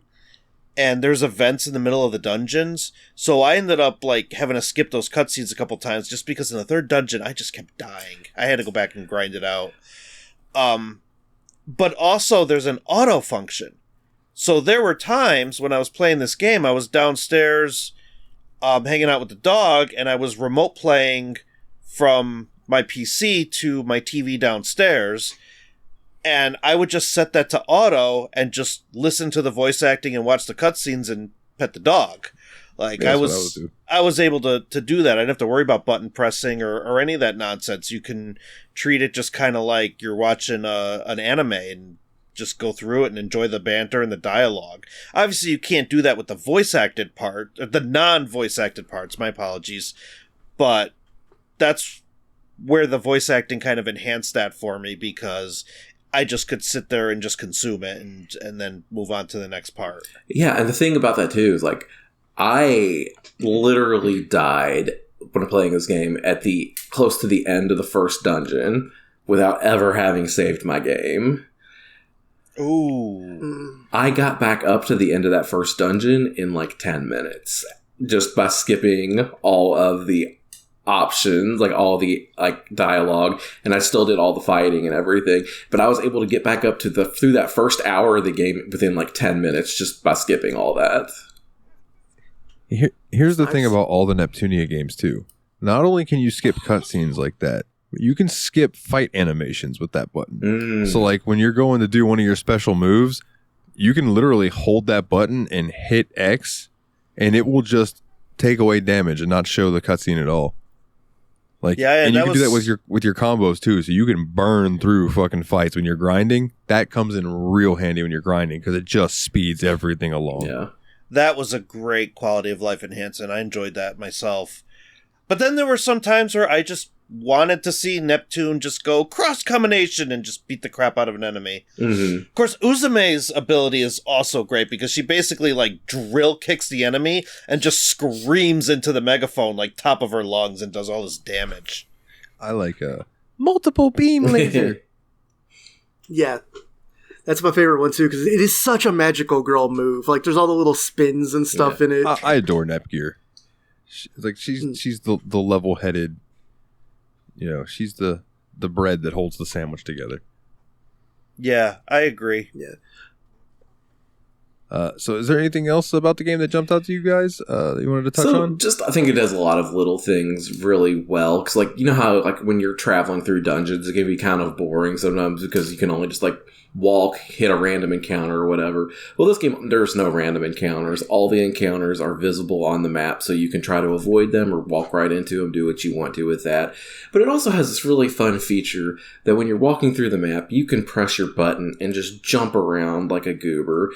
And and your characters will have voice lines like whenever we're doing it as Neptune, she's like, boing, boing, like a kangaroo. And it's just really funny and silly, this little things it gives you to do while you're just playing through the game that don't really add much to the game in all honesty, but it does just in the whole grand scheme of the game. I don't know. I really enjoyed that kind of stuff. I think it endears you to the character. Yeah. You know what I mean? Because it's like, it feels like that they're having fun while you're having fun. And I think that's a credit to the voice acting. I haven't ever played with Japanese voices, and I probably should check that out. But the English voice actors are all really good. For this being like not a AAA game, they're all really, really good. And I think one thing that really benefits from that too is the fact that not every line is voice acted. It voice acts the important big scenes, but then it just gives you text box for the rest of it. And I think that is actually a very good choice because, you know, you don't need to hear everything said out loud if you have a second grade reading level. I don't know. Yeah. And they let you hear the voices, so that way when you're reading the text, you can hear it in your head. So you don't need to pay them to read every word, you know. And go ahead, Willie. I just also really appreciated from the only two I looked up were Purple and Orange, but it's the same voice actor doing the CPU transform version, the original version. In the case of Neptune, she also does the adult version, Dark Purple. So she's doing a lot of work. Yeah, for sure. And talking about jumping around reminded me that one of the little things that this game has that I think is cool is that while you're jumping, after you jump 10 times, you get a little, it's not a Steam achievement, but it's a little in-game achievement that gives you like +3 endurance or whatever for jumping a bunch. And you get that like as you're playing and you're grinding and you're using your skill moves, you'll get little bonuses for, you know, dealing a bunch of damage and stuff like that. It gives you a little stat boost. And that's cool to me. That's incentive to grind. Yeah, I really like that feature a lot because just like, and it's just like it's just like small little rush of adrenaline every time you see like just endorphin, not adrenaline, the little endorphin hit every time you get like a little thing like that pop up on the screen. And those are permanent stat changes. Mm-hmm. Yeah. Mm-hmm. Yeah, they add up too. I've noticed, especially when you get to like the level 6 efficiency one. I think it was like plus 100 SP or something like that. And I'm like, wow, that's really good. Yeah, I found that when I was grinding, just all of a sudden out of nowhere, because what I was doing was I was going through the dungeons and I was using primarily skills because they were one-hit kills. And then when I ran out of SP, I would use an eject button, go back to the hideout, refresh, go back in, grind some more. And then I noticed, like, I had, like, 500-600 SP, and it was mostly because of these little Chivo stat boosts that they put in. So you really take the time, like, it's not just leveling up that's going to make your character powerful, it's going to be hitting these little benchmarks. And I never got tired of jumping. You would think that would get sickening over time, or you'd want to, like, change characters so you don't hear it all the time. No. I just kept jumping. I kept going boing, boing. I had never got old. Well, I kept changing characters so I could get the jump award with them, too. Oh, yeah, that's true, because you could get that award multiple times. Yeah, the distance runner and the distance runner one, the jumping one, and the time spent as leader in the dungeon. If you change your leader, you get a different, you get that bonus for each of the characters, so that's cool. I don't know why I just pronounced it bonus. bonus. And like Nate mentioned with Neptune saying, like a kangaroo. There's also Nepgear says, like a bunny. And then adult Neptune says, like a wallaby. And it's just like... And Uzume just goes, because she's too serious for this shit. And too cool. Yeah, if you really are sick of that voice acting, you switch to Uzume and just regular jump noises. Yeah, because if you do not like the like a kangaroo, you're going to hear that about every fourth jump. Or her saying boing, boingy, boingy, boingy. Personally, I think it's funny. Yeah, I never got old for me. But my question to you guys before we get into ratings and move on to questions and Adam's review and such, and my quiz that I made for the show. Yay! We have a quiz. Do you guys now see why I love Neptune so much and love the Neptunia games. Yeah. Like, knowing me and the shit that I like playing this now, can you see why I'm like, man, I can't wait to play this fucking game? Because if anyone wants to, this game just screams me. So, and also, can you see why I've been trying so hard to get Kana to play these games? Very yes on that one.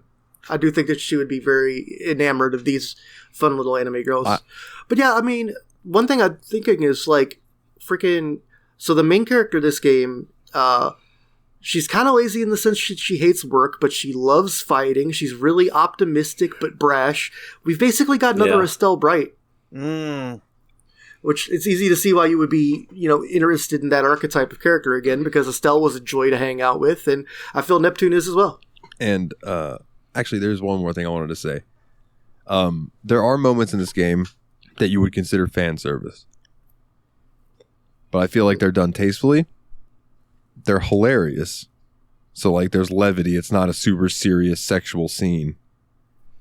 And I do like to point out that we did say Compile Heart is all female. So, like, this game is developed by an all female development, or at least female leads. They're all, so, like, I've seen people online say that this game is sexist, and I'm like, well, it was made by women, so I don't know how. I mean, I guess it could still be sexist and made by women, but I don't know. It just makes me laugh. Not sexist. I'm sorry. It objectifies women, and I think that goes back to the boobs. I don't think they're sexualizing these characters at all. I think it's all very innocent. It's a little awkward, but awkward is definitely. But I think it's only awkward because of our society as Americans, and things that happen in our world versus what Japan finds acceptable. But it's not done through any type of animation. It's just still artwork. Everything that needs to be covered is covered, and you could tell that this is more just a it's innocent. I think I've used that term quite a bit. Like, these characters act innocent. So I didn't get anything sexual out of this game at all whatsoever. And hopefully other people who play this game understand that. The only thing that I can really point to is Vert can be a little horny sometimes, but Vert's an adult. Yeah. And most of the time it's just Vert commenting on the fact that Blonde has no chest, and Blonde getting really mad and yelling at Vert. Now, here's my theory on this. I think the chest size of the girls are, because of the way Neptunia is with their references and stuff, I think that their chest size are based on the power of the consoles. Xbox having the biggest bazongas, then you got Sony, then Sega and Neptune don't have anything. But the funny part, which you guys didn't get to, is when adult Neptune comes and she actually has boobs. Young Neptune and her meet, and young Neptune goes, "Oh well, it's good to see that I do develop eventually." Stupid. See, now that you said that, I have a different opinion, but I played a little bit of Rebirth 1 because I was doing a Vita emulation video, and there's a scene right at the beginning where Vert makes a comment about her breasts being a sign of fertility, or a sign of, like, power. So originally I thought that their chest sizes were a choice. Like, they chose whether or not they wanted to look that way. But looking back on what you just said, I'm thinking it's more what you're alluding to is the fact that it's console specs. So, like, Xbox having, like, the best console specs, that would be it. And Vert actually, like, brags about it very frequently. Yeah. Yes, she does. And I only know that just from that opening scene of that old Vita game. But that also made me realize that the gameplay has not changed in several years of the series being out. Like, it's... That game is a remake of the very first Neptunia game. And I played a little bit of the first dungeon in that, and then I came to V2, and I'm like, these battles are the same. They're almost exactly the same. Which, I don't know. I guess that's not something we should complain about, because most people like gameplay being similar. I mean, Breath of the Wild and Tears of the Kingdom, those are pretty much almost the same game, and yet people adore it. So, maybe that's a good thing.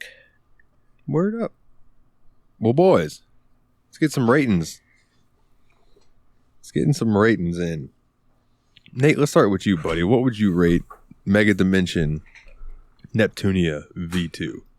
Yeah, so I definitely came into this with no expectation is what my attempt was to do, but I definitely came in with lower expectations than I thought of, than probably you, Dalton, for sure. It really came away impressing me in a lot of ways. I thought the writing was really well done. I really did like the art style. Like, to me, like, this is like what you would kind of want a Sailor Moon video game to end up being like in so many regards.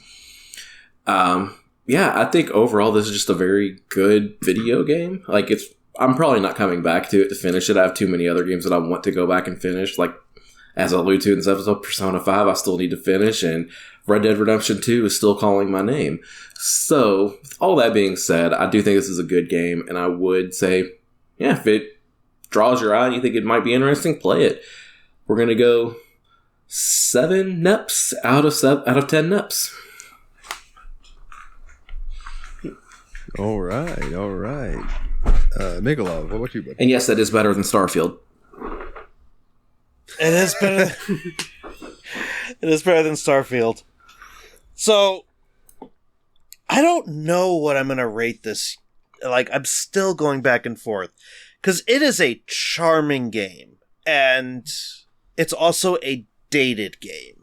And so, I do want to finish it for 2 reasons. One, I want to go back in and tweak my graphic settings to see if I could get it looking closer to the way I've seen it look in YouTube videos, because I think I may have had a self-handicapped version of the game. I think it might have been running a little bit more potato than it should have.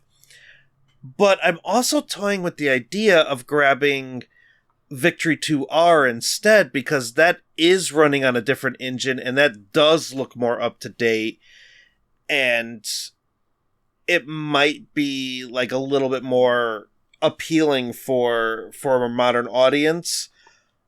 But I like the characters, and I want to find out what happens next. And I do enjoy the story and the fourth wall breaking and just how charming this universe is. And like Nate, I had no expectations whatsoever. In fact, I wasn't even planning on playing the game until Nate was like, come play this game. And so I'm going to kind of say that it is definitely better than Starfield. So I am going to give it 7 Neps out of 10 Neps. All right. Philip? Okay, so the weird thing is, going into this, what I was really hoping is that the gameplay would carry me through it, because I wasn't expecting to really like something that is like this, I don't know, really super anime. Like, I might like it, but I might not. And I didn't know how much I was going to like the story. And instead I was like, actually, the story and the characters really ended up being what got me there. The humor as well. The music as well. I really liked the dungeon music, because like, they would change the sonic soundscape if you were in there for a while and put some different instruments on there. And I really liked that. I have some issues with one thing I really love in an RPG is exploration. And these are the flattest dungeons ever. Like, it's a series of rooms. Like, there's things that look like you can jump on them. They give you a jump button, and it's all invisible walls all the time.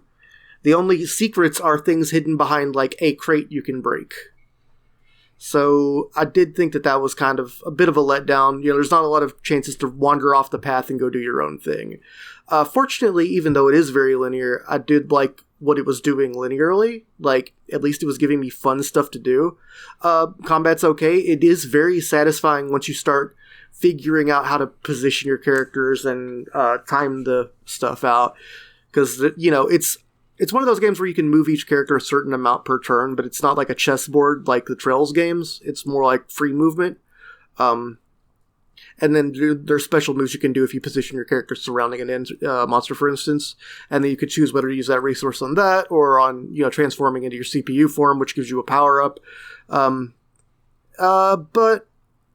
I mean, still, I liked it. I think that there is, again, some shallowness to the gameplay that could be a bit of a turnoff if it wasn't for the fact that it's already a pretty good ride. It's like, you don't go to the roller coaster and complain that you didn't get to make any choices.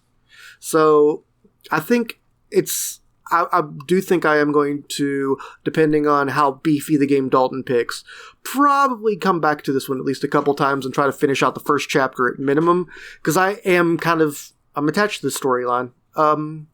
And I feel like my rating, because I'm not through Act 1, has to be a provisional rating. But I want to give it a provisional score of 7 3/4 Nep C's out of Nep Neps. All right. No surprise to anyone, I'm probably going to score this the highest. I love the series. I love the characters. I love the writing. I love the music. I think it would have helped too if any of us had gotten to the point where we got to meet the other game console mascots for a while. But the Zero Neptune dimension that you spend the first act in is an apocalypse dimension, and you don't see the hyper dimension again for like 6 hours. Yeah, and I mean, this won't be our last Neptunia game, so sure. You guys will get to meet the other CPUs and CPU candidates eventually. Like, I have a feeling that you guys will love Rom and Ram, which are Blonde's little brother and sister twins. Roman Reigns.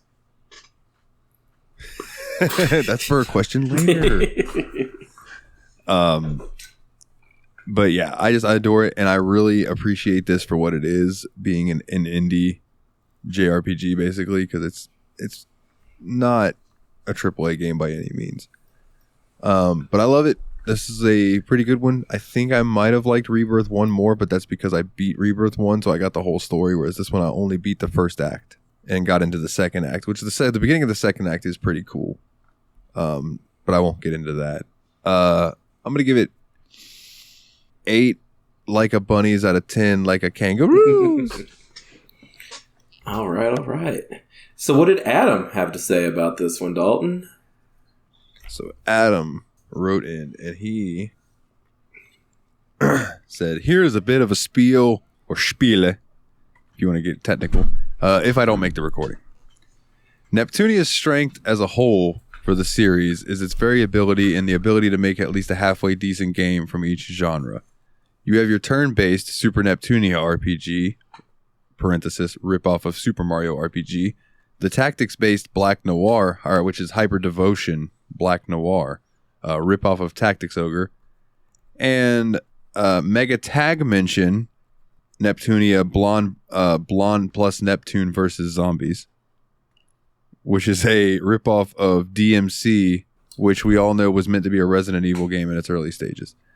Playing these games have given the series a place in my heart. Megadimension, however, takes the game back to its Idea Factory roots with a grid-based, turn-based RPG setting similar to that of Death's End Request. And whilst the story overall in this game is pretty based, though, slight spoiler warning, the second act where the CPUs are replaced by the Golden Leaders in a Marvel-esque reality stone shift was a great bit of storytelling, and combat is essentially the game's strength, with transformations and team attacks abound, along some of the hilarious weapons that you can buy along the way or through DLC packs.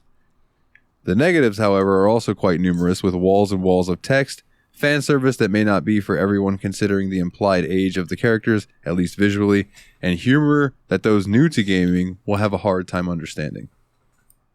With a playthrough with mods to help with the grinding of this game, which he's talking about using a trainer, cheats.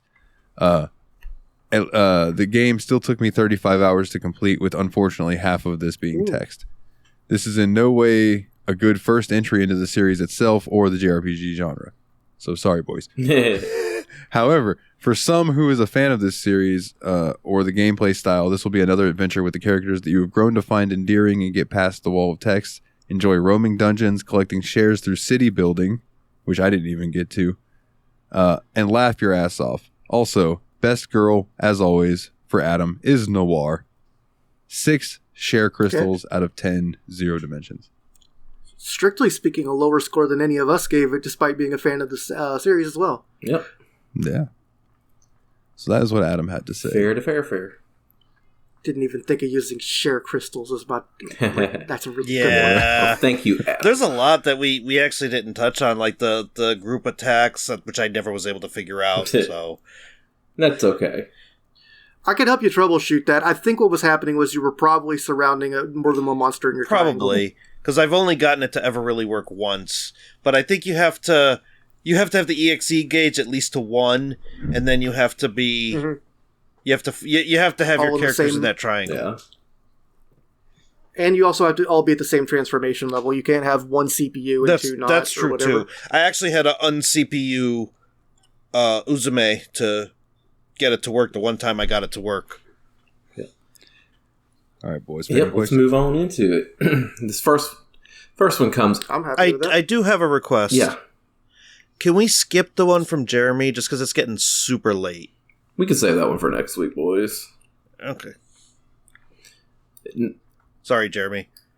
Yeah, that's a lot. It's a lot, and it's a wrestling one, which he's not... Jeremy, we'll save your question for next time. Yell at me if I don't remember to put it on the next episode. Our first one comes in, though, from Kana.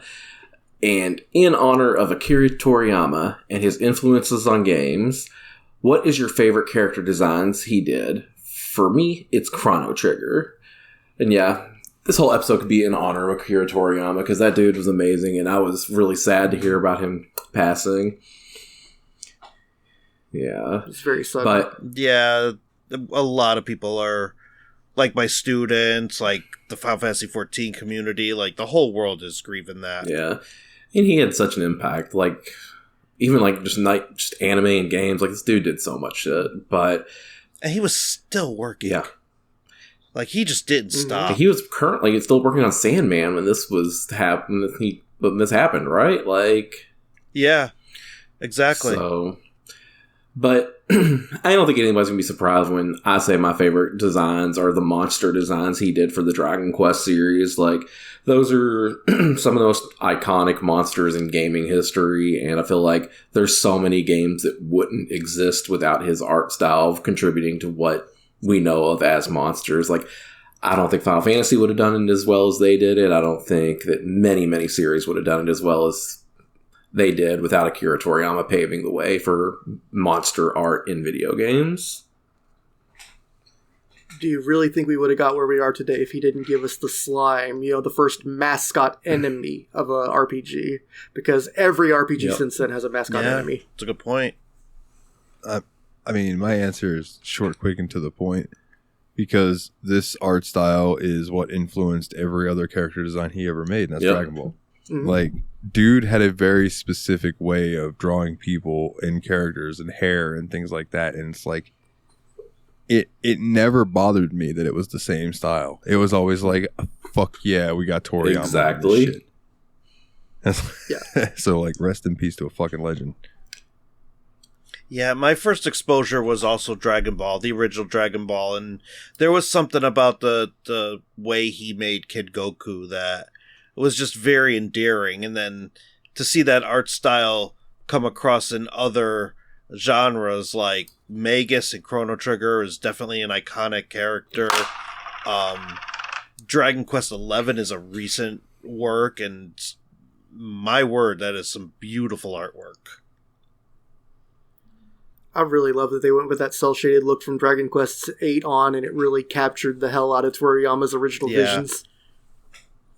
I just want to throw out there, too, with it getting late for Mikolov, we do have a quiz as well. So if we want to cut some questions and leave them for next episode. Yeah. I'll go through some of the faster questions tonight, then we'll save some for later. Not just you, Jeremy, at this point. Yeah, sorry, I don't mean to be a party pooper. No, you're good. I have children to educate in the morning. I don't... Oh, go ahead. I'll just go with... My answer is just... I mean, to me, the two most obvious things are, one, every kid in my middle school had like a binder of Dragon Ball Z characters that they printed out. And they would just draw these Dragon Ball characters referencing the pictures they printed out. And like, it was such a universal thing because it was kids of every kind of background coming together. Like, it really brought people together. And then the other thing is just, for me, I just really like looking at the like cities and like cars and stuff he drew because he really made little gadgets look like a lot of fun. Those cute little Toriyama cars rule. Agreed. Because I know Willie could talk about this next one for 20 minutes straight, I'm skipping this one and saving this one. Sorry, Adam. Skip it. Next one comes in from Kana, which has to be answered on this episode. Sure, it will be brought up, but who is best girl? Are we talking about Neptune, or are we talking about general? I think we're just limiting this to Hyperdimension Neptunia. I'm going to say Nepgear. Man, I'll go first. Oh, sorry. Okay. Well, I didn't go first. You went through me. Sorry. It's fine. You go ahead. No, you already said the name. You had that to was finish it. yours Just now. Nepgear. Oh, okay. I liked Uzume because I really liked the story where at first she comes off as she's the first person in the game who even swears. It's completely G-rated until she shows up and says, "Let's teach these pricks a lesson" or something. And she's supposed to be all badass and cool. And then you find out that like all that badass cool stuff is just a front because she wants to make it so that the like intelligent monsters in her world that follow her believe that she's capable of leading them. And I just think that was a really well executed story arc. I love Vert. I love everything about Vert. She's a fucking MMO addict. She's a horny pervert. I love her. She's like, I just got done with a 26-hour video game binge. And they're like, Jesus Christ, Vert, what the fuck is wrong with you? Mine is going to be the most basic bitch answer possible, but for me, it's Neptune because I really like a girly girl who's a complete badass. Yeah, I love Neptune as well. She's probably my number 2, followed by Noir. Nice. Neptune's sword designs are really cool too. Like even the basic wood sword that you get. As a matter of fact, like in the original game, she ends up with just a basic wood sword, and she's like, "I am a total badass, and I'm a total warrior with this sword." And then in parentheses, wood.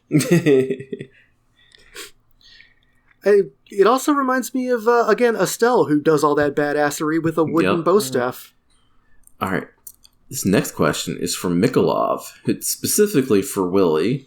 Did you get good yet, Scrub? Yeah, Scrub. What did you mean by this? What was the original context? I've lost it. Just, did you get good, Scrub? Yeah. Nah, my ankle still hurts. Okay. This next...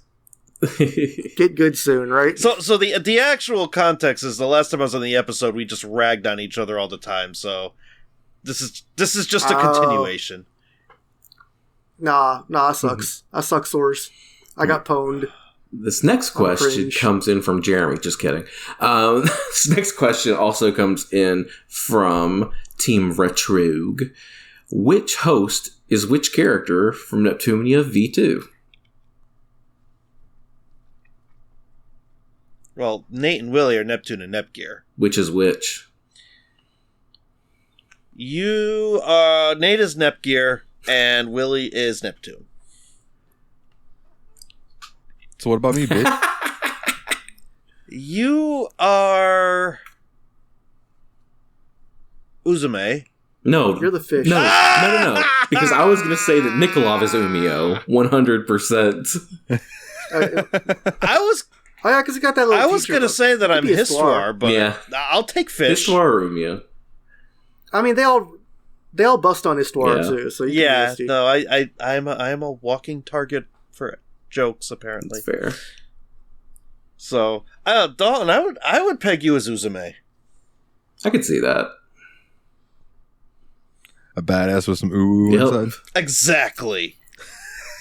I'll take it. I want to see your orange heart form one day. Ooh. Ooh. Ooh. I wouldn't go so far as to say she's uwu. She's more Genki than anything else. Genki. Very. All right. And I will wrap up the questions then with this one from Jeff. Which slice of pizza do you want? The pepperoni, Hawaiian, the sausage, or the cheese? There were pictures, but they looked like they're pizza pictures. I'm not going to post the picture for every one of these things, otherwise it would just be 500 pictures taking up 17,000 rows of text. So no, I'm not putting the pictures in the fan questions. I feel like if you had put veggie or supreme on here, you would have made it a lot harder for me. Today the answer is sausage. Most days the answer is sausage. Today it's pepperoni. Quite often it's Hawaiian. Almost never cheese, unless there's like a cheese pizza that at a party that's completely unattended that no one else is eating from, and I feel bad for it. So, I have two mindsets here. If I'm going to a place that I've been before, I'm going the pepperoni slice. If I'm going to a pizza place that I've never been to before, I'm getting the cheese because that's the baseline. If you could make a good cheese pizza, the rest of your slices are probably pretty good. If your slice of cheese pizza sucks, you're doing something wrong. I think that's only fair, though, if you're a cheese person and the one main reason you want a pizza is because of the cheese. Like, I never want a cheese pizza. Like, even just to test to see if their pizza's good, I'm not going to waste my money buying a cheese pizza from them when I know that's not what I ever want. Oh, I love just straight cheese pizza, though. So, yeah, I guess that's just a personal thing. No, there's something simplistic and pleasing about biting into just a straight up cheese pizza. It's called being a basic bitch. To That's me, a cheese pizza is like making a sandwich with nothing on it and calling it a bread sandwich. Like, it feels like it's a little... You've never had a empty. bread sandwich before? I have had a toast sandwich before, where you toast a piece of toast and I put it have on to toast. Get good, scrub. It works I better have than to you disagree with that. I think it would be like making a turkey sandwich with just turkey and bread. Because if you think about it, pizza has bread. So if you just did a pizza with no cheese and no sauce or anything, that is a sandwich that's just bread. I mean, up here we called that fried Because breadsticks dough, are but good. We also put sauce on it. Tomato pie? That's what they call it in Florida? Just tomato sauce and basil. That's it. Up here we call it either fried dough or pizzelle. I got a patsil for you. Eh? Is it about me being a basic bitch? I mean, you said it. It seems to be the common theme of the night. I'll let you roast yourself. Nicole's never going to come back, guys. Oh no, I'm just gonna continue coming back. Yeah, he likes the abuse. The punishment is me coming back, not me leaving. That's okay because he likes the abuse. Anyway, I say it to my students all the time. They're like, "Are you gonna kick me out of class?" I'm like, "No, that's what you want. The punishment is you staying here and having to deal with me." Anyway, I'm taking the Hawaiian. Pineapple belongs on pizza. Suck it, nerds. Yeah, I like Hawaiian pizza. I would never openly order it, but if someone else orders it, I will have a slice. I like the phrase openly order, like you're in the Hawaiian closet. Uh, I like pineapple, but I can't let the neighbors know. no, I can't because it's very frowned upon up in Connecticut, and I have no idea why. Okay, because Connecticut is the pizza capital of the United States. Fuck off, Connecticut. It is, though! New Haven style is famously one of the best types of pizza. So I don't understand why we hate Hawaiian pizza up here. I don't get it.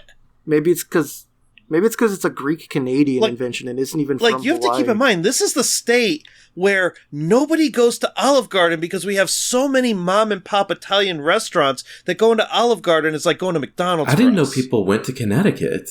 They put pineapple Nobody- on it. And just like, Nobody "Hawaii." comes to Connecticut. People drive through Connecticut. We're just basically a big highway between Massachusetts and New York. You know what this pizza needs? I thought you were going to say, A luau. what's up? You know why it's called Connecticut? Because it's Connecticut. It connects two better places. All right. Well, Dalton, what's this quiz you have for us today, buddy?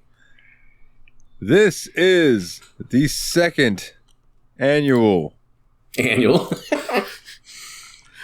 bad translation quiz. I'm going to read out a description of a game that I have ran through a bad translator. Oh, these! Are these games we've played? Very. Yes, these are games that we've played for the show. I'm excited because I usually play along with you guys while I'm listening to you in the car, and now I get to play for real. Yeah. What's the format? Do we just scream out an answer when we think we know it, or do you ask us at the end? I'm going to read through it, the entire thing, and then you guys can debate on what you think it is. This is a team effort. Oh. No need to make it a competition. And I have redacted things. Some of them are ridiculously redacted. My bad. Okay. Like this first one. Redacted is a video game developed by Italian video game developers Redacted and Redacted, published by Redacted, formerly Redacted. Okay, so we got it's Italian. Redacted works with the company, owner of Nomura. Redacted is a redacted film set in a fantasy world. The series based on the products Lively Heroes, Apocalypse Ender, and The Last Jedediah. The Last Jedediah. The Last Jedediah. The characters that have... Joe, that was my favorite Star Wars movie. Amish Star Wars. The characters rule. and events follow Sarah and adventures according to the plan. I mean, The Last Jedediah, it has to be Jedi Knight, Jedi Outcast, right? I'm not going to follow What was the main character? Sarah. You just said Sarah? Okay, but it went through a translator. Sarah's pretty... yeah, but that's still pretty far off of Kyle, is right? Sarah like Lara? Croft? It does say published by someone formerly something. Italian made, though. Italian is really going to twist me up, actually. Because that can't be right. That has to be something that got introduced, right? I mean, the Sarah... I'm hung up on the Sarah thing. Because I'm really thinking that's like a poorly translated version of I'm Lara. hung up on The Last Jedediah. It's got to... Can we... Yeah. Yeah, that my brain really rebooted hard after that. Can we get another read? Redacted is a video game developed by Italian video game developers Redacted and Redacted and published by Redacted, formerly Redacted. Redacted works with the company, owner of Nomura. Redacted is a redacted film set in a fantasy world. The series is based on the products Lively Heroes, Apocalypse Ender, and The Last Jedediah. The characters and events... It's Kingdom Hearts! The last characters and events follow Sarah's and adventures according to the plan. Okay. You're right. I will go with The Kingdom Last Hearts. Jedediah and formerly... Yeah, okay. I'm going to go Kingdom Hearts. All right, we're in agreement. I don't know where they got the Italians from, but I do think that that's our best bet. So I will tell you, I don't know where the bad translator translated Japanese to Italian. Because Kingdom Hearts is a series of action role-playing games created by Japanese game designers Tetsuya Nomura and Shinji Hashimoto, being developed and published by Square Enix, originally by Square. It is a collaboration between Square Enix and the Walt Disney Company under the leadership of Nomura, a longtime Square Enix employee. Cool. Kingdom Hearts is a... I was hoping that you left that Nomura in there as like I don't think they'll remember this, because that kind of Nomura is a Square employee. I kind of got that, but then the whole Nomura. Sarah thing threw me off. Yeah, for sure. But yeah, to tell you what it badly translated, Kingdom Hearts is a crossover of various Disney properties based on in an original fictional universe. The series centers on the main character, Sora, and his journey and experiences with various Disney characters, as well as some from Square Enix properties, such as Final Fantasy, The World Ends With You, and Einhander. In addition to... Final Fantasy was The Last Jedediah? Jedediah fucked me up. Because I think it took Einhander, because Final Fantasy... So the unedited one is Kingdom Hearts is a Disney film set in a fantasy world. The series is based on the Square Enix products, Disney Heroes, Apocalypse Ender, and The Last Jedi. So it got Einhander and turned that into The Last Jedi. That's crazy. Don't know how. But it did. All right. That's so, yeah, great. you guys got the first one right. Go team. All right, this next one. The main office of Tarentum is located in the city of Redacted. The government's attention was drawn to the danger of love lurking under the crops. Soldiers and scientists built research labs and factories in the city to feed the black belts. After some time, most of the research team had bad experiences, and this incident forced the team to leave the village, etc. The player assumes the role of an unknown investor who hears rumors of a seal building in the city. Rent people. I covered myself with a towel and ties him up in a hidden carpet. Because a lot of this is giving me Resident Evil 2, but a lot of it is not. That last fucking sentence. I was going up two Investor- completely different trees. Land. This is not Yakuza 0, is it? Ooh. Let's hear it again, just to double check that theory while you listen to it again. The main office of Tarentum is located in the city Tojo of Clan. Redacted. Tarrandom. Tarrington? Okay, that's possible. The government's that's possible. attention was drawn to the, quote, danger of love lurking under the crops. Soldiers and scientists built research labs and factories in the city to feed the black belts. After some time, most of the research team had a bad experience, and the incident forced the team to leave the village, fortified city, etc. The player assumes the role of an unknown investor who hears rumors of a seal building in the city, rent people.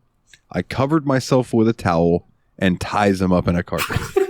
I'm not getting Yakuza. Like, I was thinking Yakuza 3 for a second there. I mean, maybe Yeah, RDR2? Because wraps up in a towel could be a reference to using a lasso. Hogtie? Unknown investor, though. I mean, we know the character name in that game. We would have got a redacted. This is Yeah. one of the harder ones, just so you know. I honestly, currently, the thing I'm leaning towards the most is Outlast 2, and I have no Yeah, I don't backing get for that Outlast whatsoever. 2. Because, like, There's also the crops. Like, I don't know of a game where Crops like is something is lurking under the crops. I'll give you a hint. The fortified city. You did mention the fortified city. Not Dragon's Dogma. We knew it played that for the show, so you're absolutely right. It's not that. Yeah. Oh, it's got to be one that you played for the show. see, I was like, is there any God, way this is really tough. that this has to do with Plague Tale? Oh, there was researchers and If you want, I won't give you the city, but I will give you the state that is redacted. Okay. Okay. Pennsylvania. This is American. We didn't do a Silent Last Hill of game. Us? I think Yeah, those take You place. guys didn't play The Last of Us for the show, did you? No. Motherfucker, you listen to the show. I know, but I Doesn't mean he's listened to all of it I and haven't memorized memorized every episode. Slacking. Besides, I didn't know if like some of the old episodes might have been about The Last of Us. Slacking. Scrub. Last of Us just came out for PC. Okay, you're right. Pennsylvania was a state. Spider-Man? No, that's not. No, it's not. That's New York. That's not It's a Metal Gear Rising Revengeance. That was in Colorado. Spider-Man was in New York. It's not Yeah, that was in RE2. Where does Denver. RE2 take place? Raccoon City. Raccoon City, unknown. Yeah, no You state want, ever did. you want another hint? Is it Half-Life? Well, I don't know if a place called Black Mesa would be in You're right, Pennsylvania. it That feels like a does, you're Western right. city. So, I'll give you this. Change unknown investor to nameless treasure hunter. Laura Croft? No, she has a name. That was quick, dude. You didn't even let us make fun of you for that one. I have one more hint that I'll give you, and that's it. But like, I gotta make it. Hold on, I think that one actually might have got me somewhere. Nameless Treasure Hunter. It's not Nier Automata Mhm. because that's not a nameless treasure hunter. The internet has given him names. I will give you that one for free. Oh, for fuck's sake, it's Dusk. Yeah, it is. I think I it's think you're Dusk, right. Pennsylvania. I never played, so I got to defer to you guys. There's abandoned research labs, scientists. Is that your final answer? Yeah, I got to get consensus from the go boys. with it. Dusk takes place in and around the fictitious rural town of Dusk, Pennsylvania. A huge network of Lovecraftian ruins is discovered underneath a section of farmland, which attracts the attention of the government. Farmland's Military cross. personnel and scientists establish research labs and factories in the town to attempt to harness the magic of the ruins. Much of the research team soon falls victim to a series of demonic possessions and industrial disasters, which forces the remnants of the team out of town. A large perimeter wall was built around the town, sealing it off from the outside world. The player takes the name of a nameless treasure hunter, Dusk Dude or the Intruder, who has heard rumors that hidden riches exist within the sealed town. The treasure hunter is apprehended by the town's denizens, brought to a secluded farmhouse, and impaled on a meat hook. Impaled on a meat hook, got rolled up into a towel? I covered myself with a towel and ties him up on a hidden carpet. Man, it's fucked up because I was playing this game this weekend. Did you tie anybody up I with a did towel? not do that, no. All right. Quiz question number 3. Enter the forest and enjoy a unique skiing experience. Okay. We haven't played a single skiing game and this yet, is not Sonny so... Bono Simulator. Don't worry. Like Redacted, she is a breast. What? Who decides to visit her sister's zoo. Select a specific method or field. You will meet other travelers on your journey. Find hidden treasures and explore the world around you. Collecting Redacted will help you jump and move as you explore the land. Yeah, Nick Talk tried to it too. people you meet on the street. Please! Nate, Yes, do you think I the do. sister's actually an ant? What do you Okay. guys It's a think? short hike. It's It's a short hike. Another one I haven't played yet. It's pretty good. It's very short, too. I Final can answer? Escape to the wilderness and explore a tiny open world in a short hike. Play as Claire, a young bird who is visiting her aunt at Hawk Peak Provincial Park, who decides to make the trek to the very top of the mountain, follow the marked trails, or explore the backcountry as you make your way through the summit. Along the way, meet other hikers, discover hidden treasures, and take in the world around you. And as you explore the island, collect golden feathers, which will help you fly and reach new heights. I almost redacted that final I sentence. I had it before Suspicious. the final sentence. I was suspicious before you... Yeah, I was suspicious. That one just gave it completely away. That was where I was going until then, though. All right. This next one. All right. Number Oh, 4. boy. Oh, man. Redacted. This is going to be... a good one. Redacted begins in a time when police finally enter the world and kill without attempting suicide. Cool, we are in it now. Redacted and Redacted lead a group of rebels in the town of Alton. A famous king of Israel. American troops arrive. We must fight for peace to get his help. As tensions rise and the family is torn apart, Redacted must take action. Respect your child and be kind. Oh, goodness. From the developers of Redacted, tells an old age story. Is this Kingdoms of Amalur? Ooh. Amalur could have been That's turned part into of it. America. Is that what you're thinking? Interesting. I mean, I hate do, it. but... Fucking... The police finally enter the world and kill without suicide. I mean, can't work out what Is that the could police possibly mean. the Fae? No, it's not the Fae. Or no, the Tuatha. Yes. The police could be the Tuatha, Okay. and American soldiers could be the Fae or the what do you call whatever your character Yeah. is. That's what I'm... The only other thing I'm thinking it also might possibly be is Grim Dawn. Because there also was like 2 things entering the world and killing and stuff like Amalur that. in America, though. Can we get... That is pretty good. Yeah. I'm gonna say Amalur. Can we hear it one more time just to really lock it in? Look for more clues. Redacted begins in a time when the police finally enter the world and kill without attempting suicide. Redacted and Redacted lead a group of rebels in the town of Alton, a famous king of Israel. American troops arrive. We must fight for peace to get his help. As tension rise and the family is torn apart, Redacted must take action. Respect your child and be kind. From the developers of Redacted. Okay, Also, so Middle-earth Shadow of Mordor? It can't be Kingdoms of Amalur. That was a new studio. It's not from the developers of anyone. Say that. That's all they developed, and then they shut down. Middle-earth Shadow of Mordor. You immediately the orcs come in and kill everyone, and then you. Wait, that kill without dying. Yeah, you don't and die. then you come back as a ghost, and you and that other ghost dude are leading the troops to. Do you think Uruk-hai became America? I actually am starting to like this theory. Yeah. It's not Amalur. It's definitely. I definitely think it is something medieval, though. Like I think all that talk about. Yeah, I don't think it's Morrowind. I don't think it's. No, it's not Morrowind because it's an army. What was that last sentence about an ancient tale or whatever? From the developers of Redacted tells an old age story. An old age story. Like I think it might be like a story from the Second Age or whatever it's called before Lord of the Rings happens. Answer. Okay, yeah, I'm down. I'm only like 60%, but that's everything else doesn't add up to as much as 60%. Shadow of Mordor. Shadow of Mordor. America, 1899. The end of the Wild West era has begun. As lawmen hunt down the last of the remaining outlaw gangs, those who will not surrender or succumb are killed.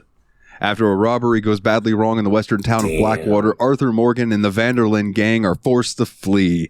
With federal agents and the best bounty hunters in the nation massing on their heels, the gang must rob, steal, and fight their way across the rugged heartland of America in order to survive. As deeping internal divisions threaten to tear the gang apart, Arthur must make a choice between his own ideals and the loyalty to the gang who raised him. From the creators of Grand Theft Auto V and Red Dead Redemption 2 is a sprawling tale of life in America at the dawn of the modern age. Of an old age. Oh. Yeah, they really lost the that was rough. We tried, boys. We tried. We thought the wrong half of it was the red herring. It turns out the police in America were the actual real part. All right. Up next. Redacted is an open world game that lets you create and use your imagination. You can complete special missions to find the roots of evil around the world, or you can even explore Outerland, Strange, and create your own character based on your actions in the game. Redacted has beautiful 3D graphics and smooth gameplay. A beautiful and unique game with great information and communication. Well, it sounds lovely. Not Morrowind, is it? No. No. Not Starfield, is it? Wait, what was the No, certainly not. What did you say the place was called? The place, it says, Redacted, is an open world game that lets you create and use your imagination. You can complete special missions to find the roots of evil around the world, or you can even explore Outer Land, Strange, and create your own character based on your actions in the game. Redacted has beautiful 3D graphics and smooth gameplay, a beautiful and unique game with great information and communication. So exploration's a part of it, decision making, you create your own character.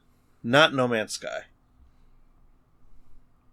No, I really do feel like we would have got more, at least some kind of space queue in there, right? Not that we got much other than you can explore Outer Land and it's got good information and communication. Well, Outer Land could be Borderlands. Like one that was just not. Is Borderlands an open world game? Ish. Not really, but kind of. More open than other games, I'd say. What other open world games have you guys done for the show? I'm on observation duty 4. It has to be. Why am I thinking that this one might be the Amalur trick? Because it feels like they're not actually saying much about anything that happens in it. Like, this feels like advertising copy instead of a plot summary. But which probably means he couldn't find a plot summary, which means it's probably not a big enough game to have a Wikipedia page, so it's probably not Amalur, actually. I'm metagaming now, sorry. Terraria? Oh! Hold up! Hey, all my players will be thinking we saw. We don't... No, can you give it to us one more time? Because Terraria is an interesting ping that I'd like to look through it again with. Redacted is an open world game that lets you create and use your imagination. You can complete special missions to find the roots of evil around the world. Or you can even explore Outerland, strange, and create your own character based on your actions in the game. Redacted has beautiful 3D graphics and smooth gameplay. That's a beautiful and unique game with great information and communication. The thing is, though, these are bad translations. Sometimes they just straight up lie to you and tell you that someone's, like, sister is the queen or the something. Japanese people are Italian. Very true. Yeah. It's like they hear Japanese, they're like, oh yeah, Mario, he's Italian. Wow.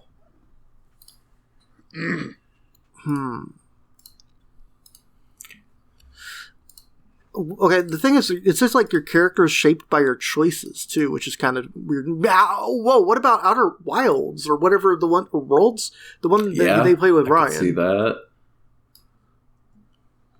Because there was one that was, like, very decision-based. The Outer Worlds was that one. No, hold on.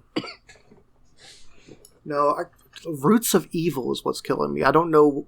Like, that seemed like it almost makes sense for Terraria, but it's not. I don't know what the 3D objective game. of Outer Worlds is. Right, that's really killing me. Like, we would have to be basically saying that the translation straight up changed it. I don't really think that people would describe it as, like, a beautiful game, either. It's, like, cute. I'm going to need an answer, boys.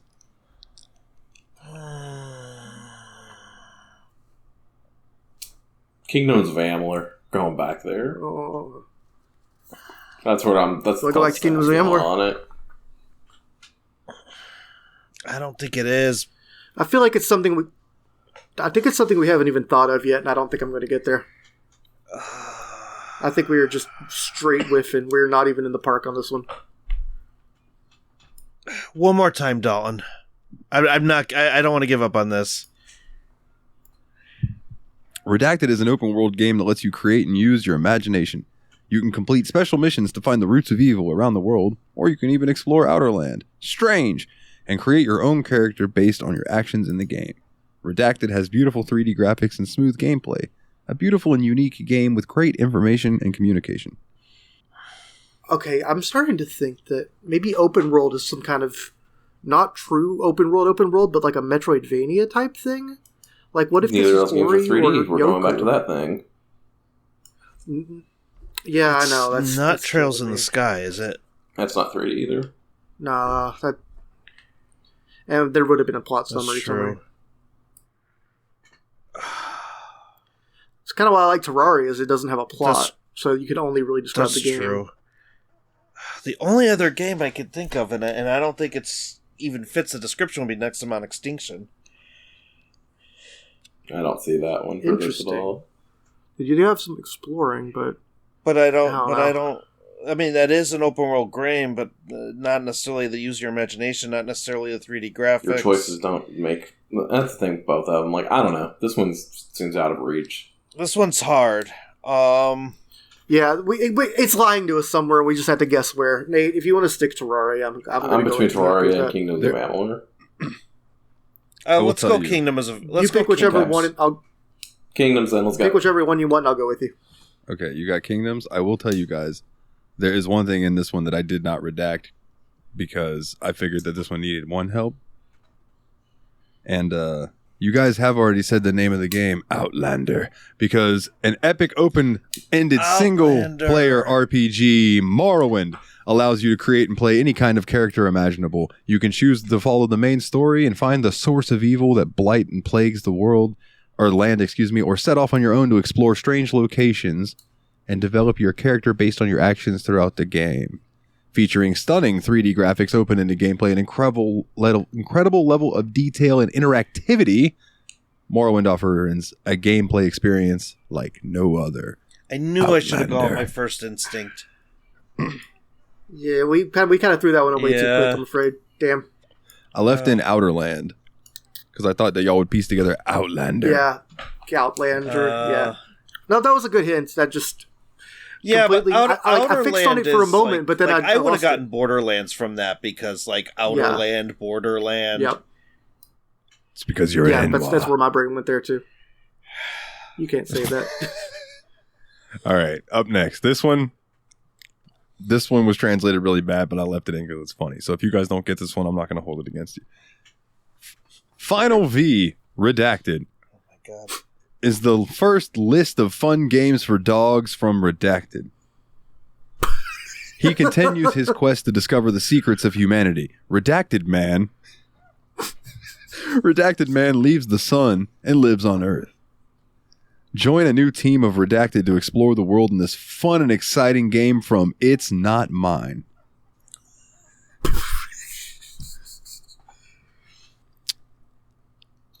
Leaves the sun and lives on Earth. This is No Man's Sky. Oh my gosh. This is going to be something absolutely bizarre, like this one's going to be Yakuza 3 somehow. Yeah, because leaves the sun, lives on Earth could be leaves. Moving to Okinawa. Leaves Kamurocho, lives in Okinawa. Right. Gets a new whatever it was. Yep, could be the it's orphanage. Yakuza 3. Let's go.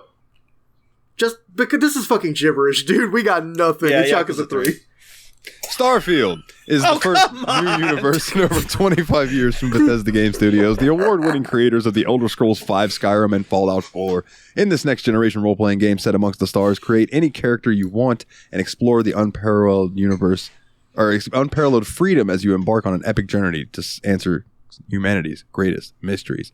For fun fact, where it says the fun game for dogs is because when I put in the translation, I put in Starfield is a big old pile of dog shit from Bethesda Game Studios.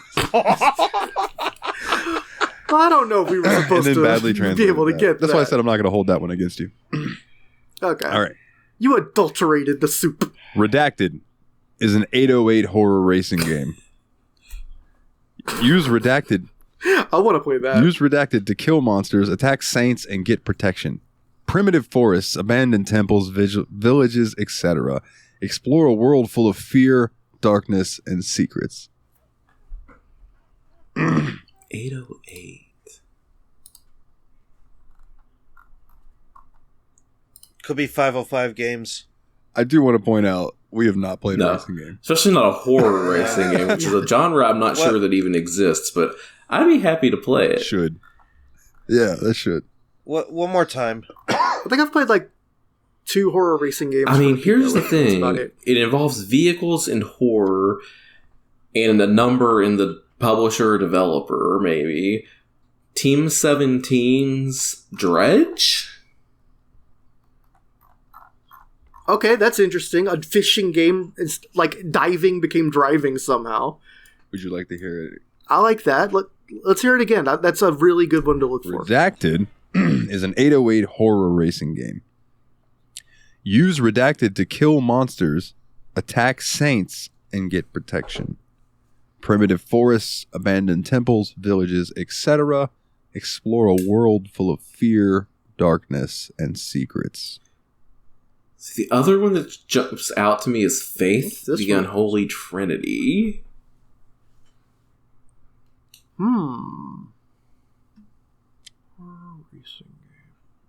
was also thinking there's a really outside chance of Tomb Raider based on the descriptions of the places you go to, but Faith might be. I don't know. Faith matches better. Faith matches the places better. Well, keep in mind the 808. It could 808 be... Mafia! Oh my gosh. I mean, what can we do with the 808 if we don't know what it is? Well, it's a number. It's a developer that's a potential number.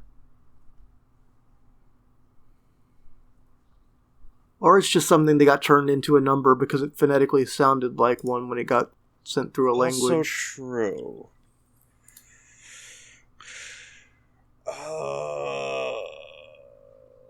Final answers?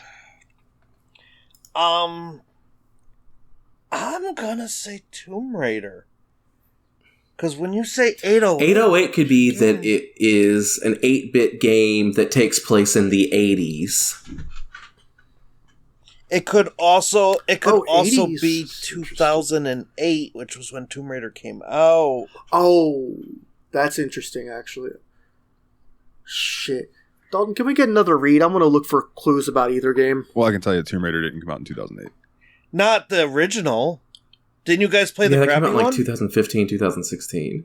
I think it was like 2012, yeah. It was, Why am I thinking 2008? Oh, okay. Am I just that old? Yeah, you're so But 2000. 808, an 8-bit game that takes place in the 80s. That's a really interesting theory. Faith was very 80s based. I'm kind of in with Nate. I think it's going to be Faith. Oh, Like I thought Tomb Raider at first okay. too, but it matches Faith. the scenes too well. I'll go in with you guys. Faith, Yes. your final answer?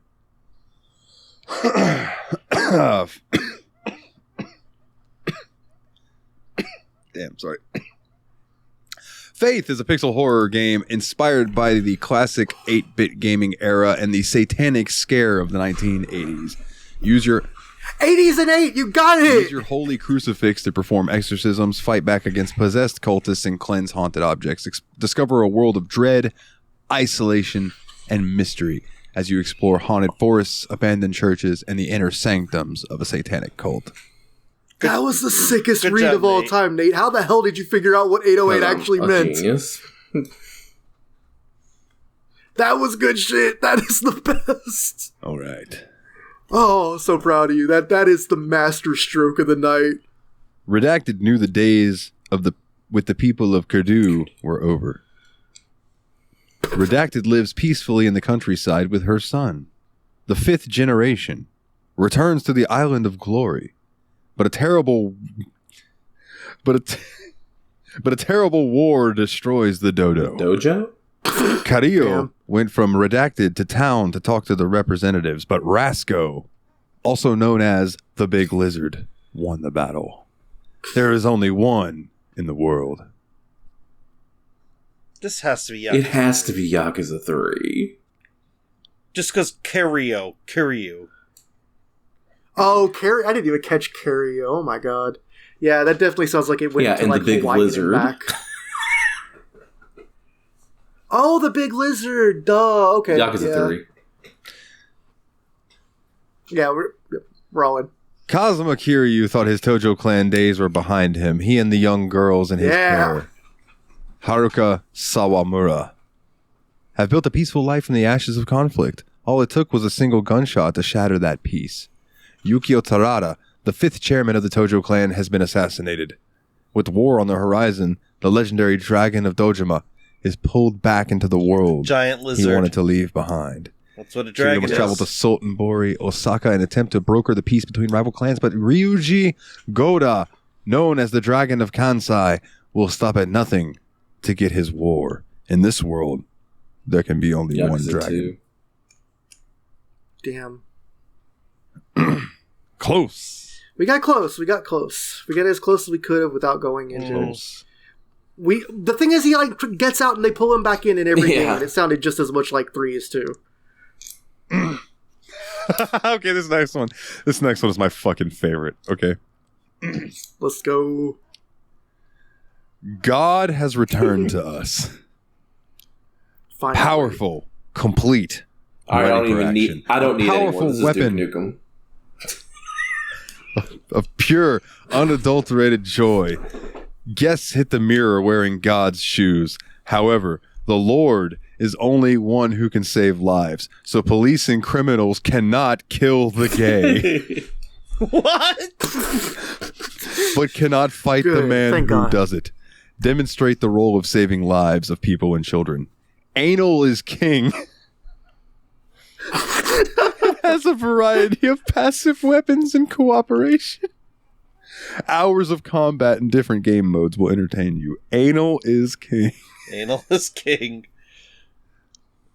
You said Duke? That's my guess. I'm still that your sticking with guess? that, honestly. What about you, boy?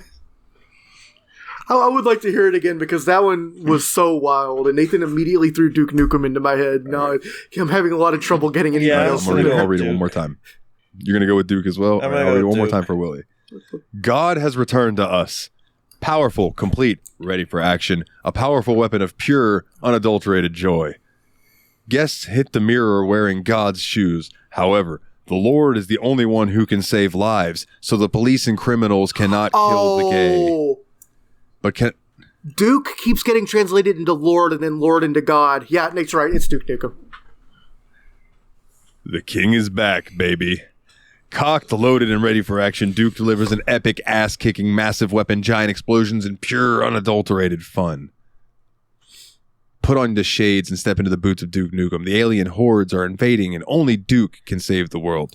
Pig cops, alien shrink rays, and enormous alien bosses can't stop this epic hero from accomplishing his goal to save the world, save the babes, and be a badass while doing it. So The king arrives with an arsenal. Dude, it translated arsenal so many times that it came back as anal. That's fucking hilarious. Oh. Arsenal of over-the-top weapons. So I got arse out of it? Non-stop action and That's unprecedented levels of interactivity, like taking a turd out of a toilet. With hours and hours of action and a range of bodacious multiplayer modes, rest assured, knowing the fun goes on and on. I've been on point these last few. Forever. Anal is king. Yeah, Nate, those were so absolutely got them in the soul, dude. You had that on sentence 1. All right. Thousands of people appeared at once.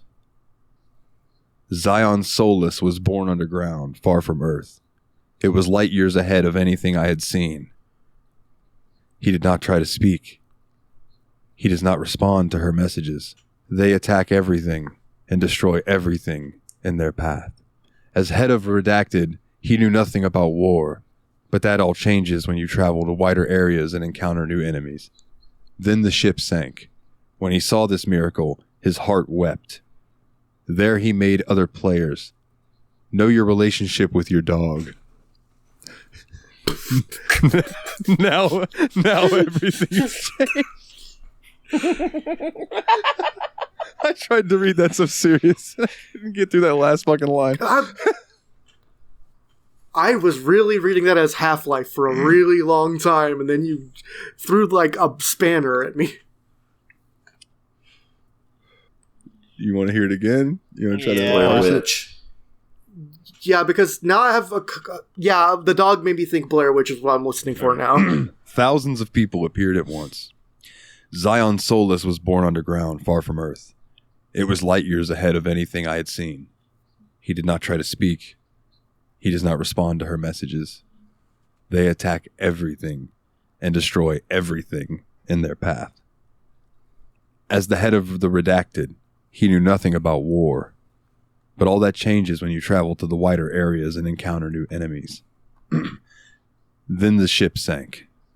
When he saw this miracle, his heart wept. There he made other players. Know your relationship with your dog. Now everything has changed. It sounds way too serious to be that, but I can't help but think that that's a really, really weird retelling of Gato Roboto. Huh. Yeah. I don't know. That's... Give it to me one more time. Thousands of people appeared at once. Zion Soulless was born underground, far from Earth. It was light years ahead of anything I had seen. Serious Sam! Zion Alright, I'm down, Soulless. Serious Sam. Come on. Okay. Nice. Not what I was going towards, but you guys know better than me. Well, no, let him finish it. I'm not absolutely certain. I was just No. offering that Go ahead. He did not try to speak. He does not respond to her messages. They attack everything and destroy everything in their path. As the head of Redacted, he knew nothing about war, but that all changes when you travel to wider areas and encounter new enemies. Then the ship sank. When he saw this miracle, his heart wept. There he made the other players. know your relationship with your dog. Now everything has changed. That's what I was actually thinking. I was actually thinking Talos matches Principle. a lot of that too. Yeah, I mean, meeting the other players, the idea about miracles, relationship with dog might have somehow at one point been God. It's either Talos Principle or Nier Automata. Oh. That's I don't think it's near because I I didn't get far on- don't recall you ever talking about a ship sinking. Yeah, this feels like Talos Principle. Mm-hmm. Yeah, it feels like a metaphorical ship. This is going to be super weird. Unless if we're not right, whatever it is going to blow our minds. Go ahead with Talos Principle. Yeah, we got Talos. Talos Principle? All right. They arrived by the thousands. Suddenly, and without warning. Fuck, it's The heartless Shivens emerged through the subspace near Earth, harboring technology light years ahead of anything seen before. They made no attempt to communicate. They did not respond to your heralds. They simply attacked and destroyed everything in their path. As a pilot of the Galactic Terran Alliance, you are no stranger to war. But when racing through space to engage your new enemy for the first time, you sense something different. Suddenly, darkness blankets your craft. Your stomach sinks as your eyes pan across the Shivan's flagship's massive body. Then it begins.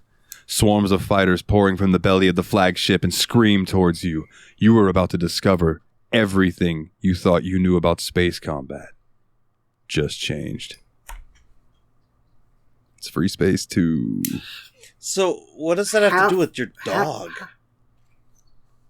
Space combat? Yeah, maybe where did dog dog come fighting. from? Space combat. Dog fight. Oh. I don't know why that turned it into know your relationship with your dog, but fuck, that made me laugh when I did it last night, and I did it translated it to that. It's very good. That is an amazing sentence. That completely fricked us up. All right. Also, I think it was a pretty cruel trick to change it into, like, you're no stranger to space battle or something like that into you are not familiar with war. Like, that's mean. All right. This is the last one. You guys did good on the quiz. This is no longer part of the quiz. This is what my next game choice is going to be. Oh, hell yeah, let's go. Redacted is a game of rebellion. Why do you know so much? The game revolves around Redacted. A beautiful, intelligent, and obnoxious British athlete. You can imagine a cave full of redacted bones. Is this game good? Redacted is no ordinary scientist. Your life is not easy. With the source of Indian Jonas and Bayonet is a gem with a beautiful personality. This book is full of ancient buildings and temples that you may have forgotten about. This rule does not apply. I believe that the Death Trap God is a kind and beautiful person. We are in danger. Weapons range from 2 rifles to machine guns and machine guns.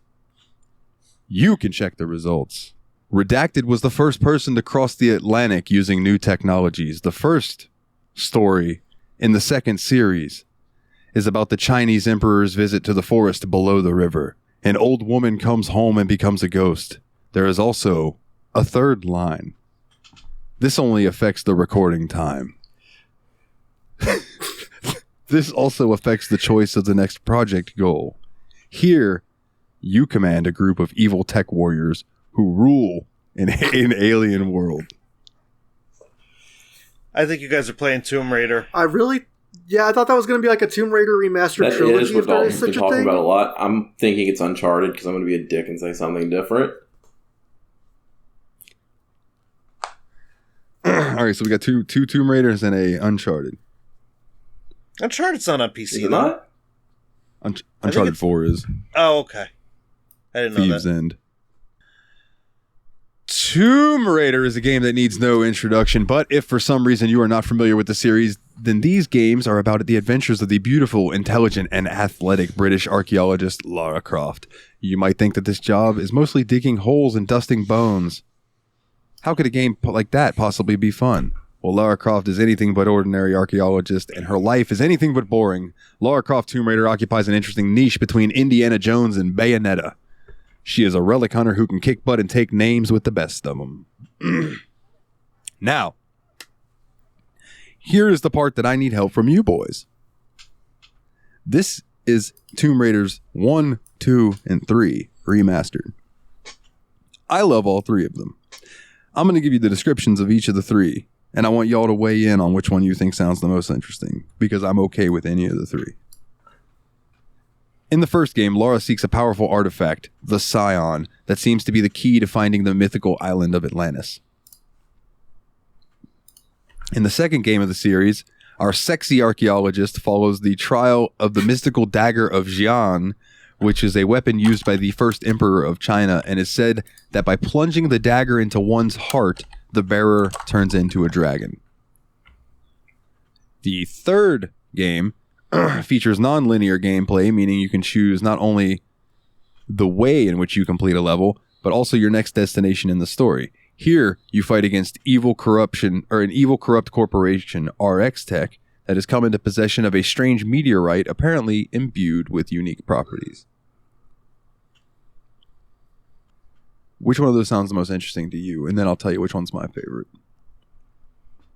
I mean, 2 sounds pretty cool to me. Yeah, I was leaning to 2 then 1. Like, I think that opening up with the more open world one might not be the best decision. So, Tomb Raider 2 is my favorite of the three. Okay. So, y'all cool with that? We'll take a trip Let's to go. China, and our next game is going to be Tomb Raider 2, part of the Tomb Raiders 1, 2, and 3 remastered collection. I also, if you don't want to spend money on the game and don't necessarily care about the upgrades, I own Tomb Raider 2 on GOG. Hit up your boy. So, all that leaves, boys and girls, is the house cleaning, and then we'll get up on out of here. We've kept you long enough, Mikolov. You're gonna have a nice nap before work, like I have the last 3 days. Tomorrow's movie day. Sorry. You would like to join the Discord, bit.ly/TSMP Discord, all capital letters. You want to check out the website, which is kept up to date by Dane, bit.ly/The Steam Machine Podcast, patreon.com/The Steam Machine Podcast. $1 or more gets you the episodes early, ad-free, and you get the little bonus Patreon-only section before the show starts. And if you donate $10 or more a month, you can get your name read like these wonderful people on each and every episode: Nate Sir Cogsworth, the 7th of June-iper, Jeff, the original Expendable, Mr. Syllables, old Jeffy Lube, Ariesoradam, shout out to his former podcast, Revival and Extinction. Go check out the backlog of that. Team Retrogue, go check him out over on YouTube. Mr. Puzzles, Dane himself, and Chad the Mad Lad, no goddamn C in his last name, Shaffer. If you would also please go check out YabsPod. Not currently recording, but the backlog is there. We're still funny, I promise. Shout out to the JRPG Report, a show that me and Mikolov bust out bi-weekly, sometimes monthly, depends on the type of, on the level of news and the level of energy that we have. If you want to get a t-shirt, tsmpproductions.threadless.com. Check out my music over at nilethenightmare.bandcamp.com. And if you would please be fucking rad and go leave us a 5-star review on iTunes, and I will check those every now and then and read them out on the show, so you might get yours read out. Mikolov, plug your shit. Team Retrogue on YouTube, JRPG Report, and I will be back for Monster Hunter World. All right. Nice. Yeah. Oh, and that reminds me too, the fan poll. Fan poll. Right now, Mass Effect is winning by 1, followed very closely by Final Fantasy 15. So go check that shit out.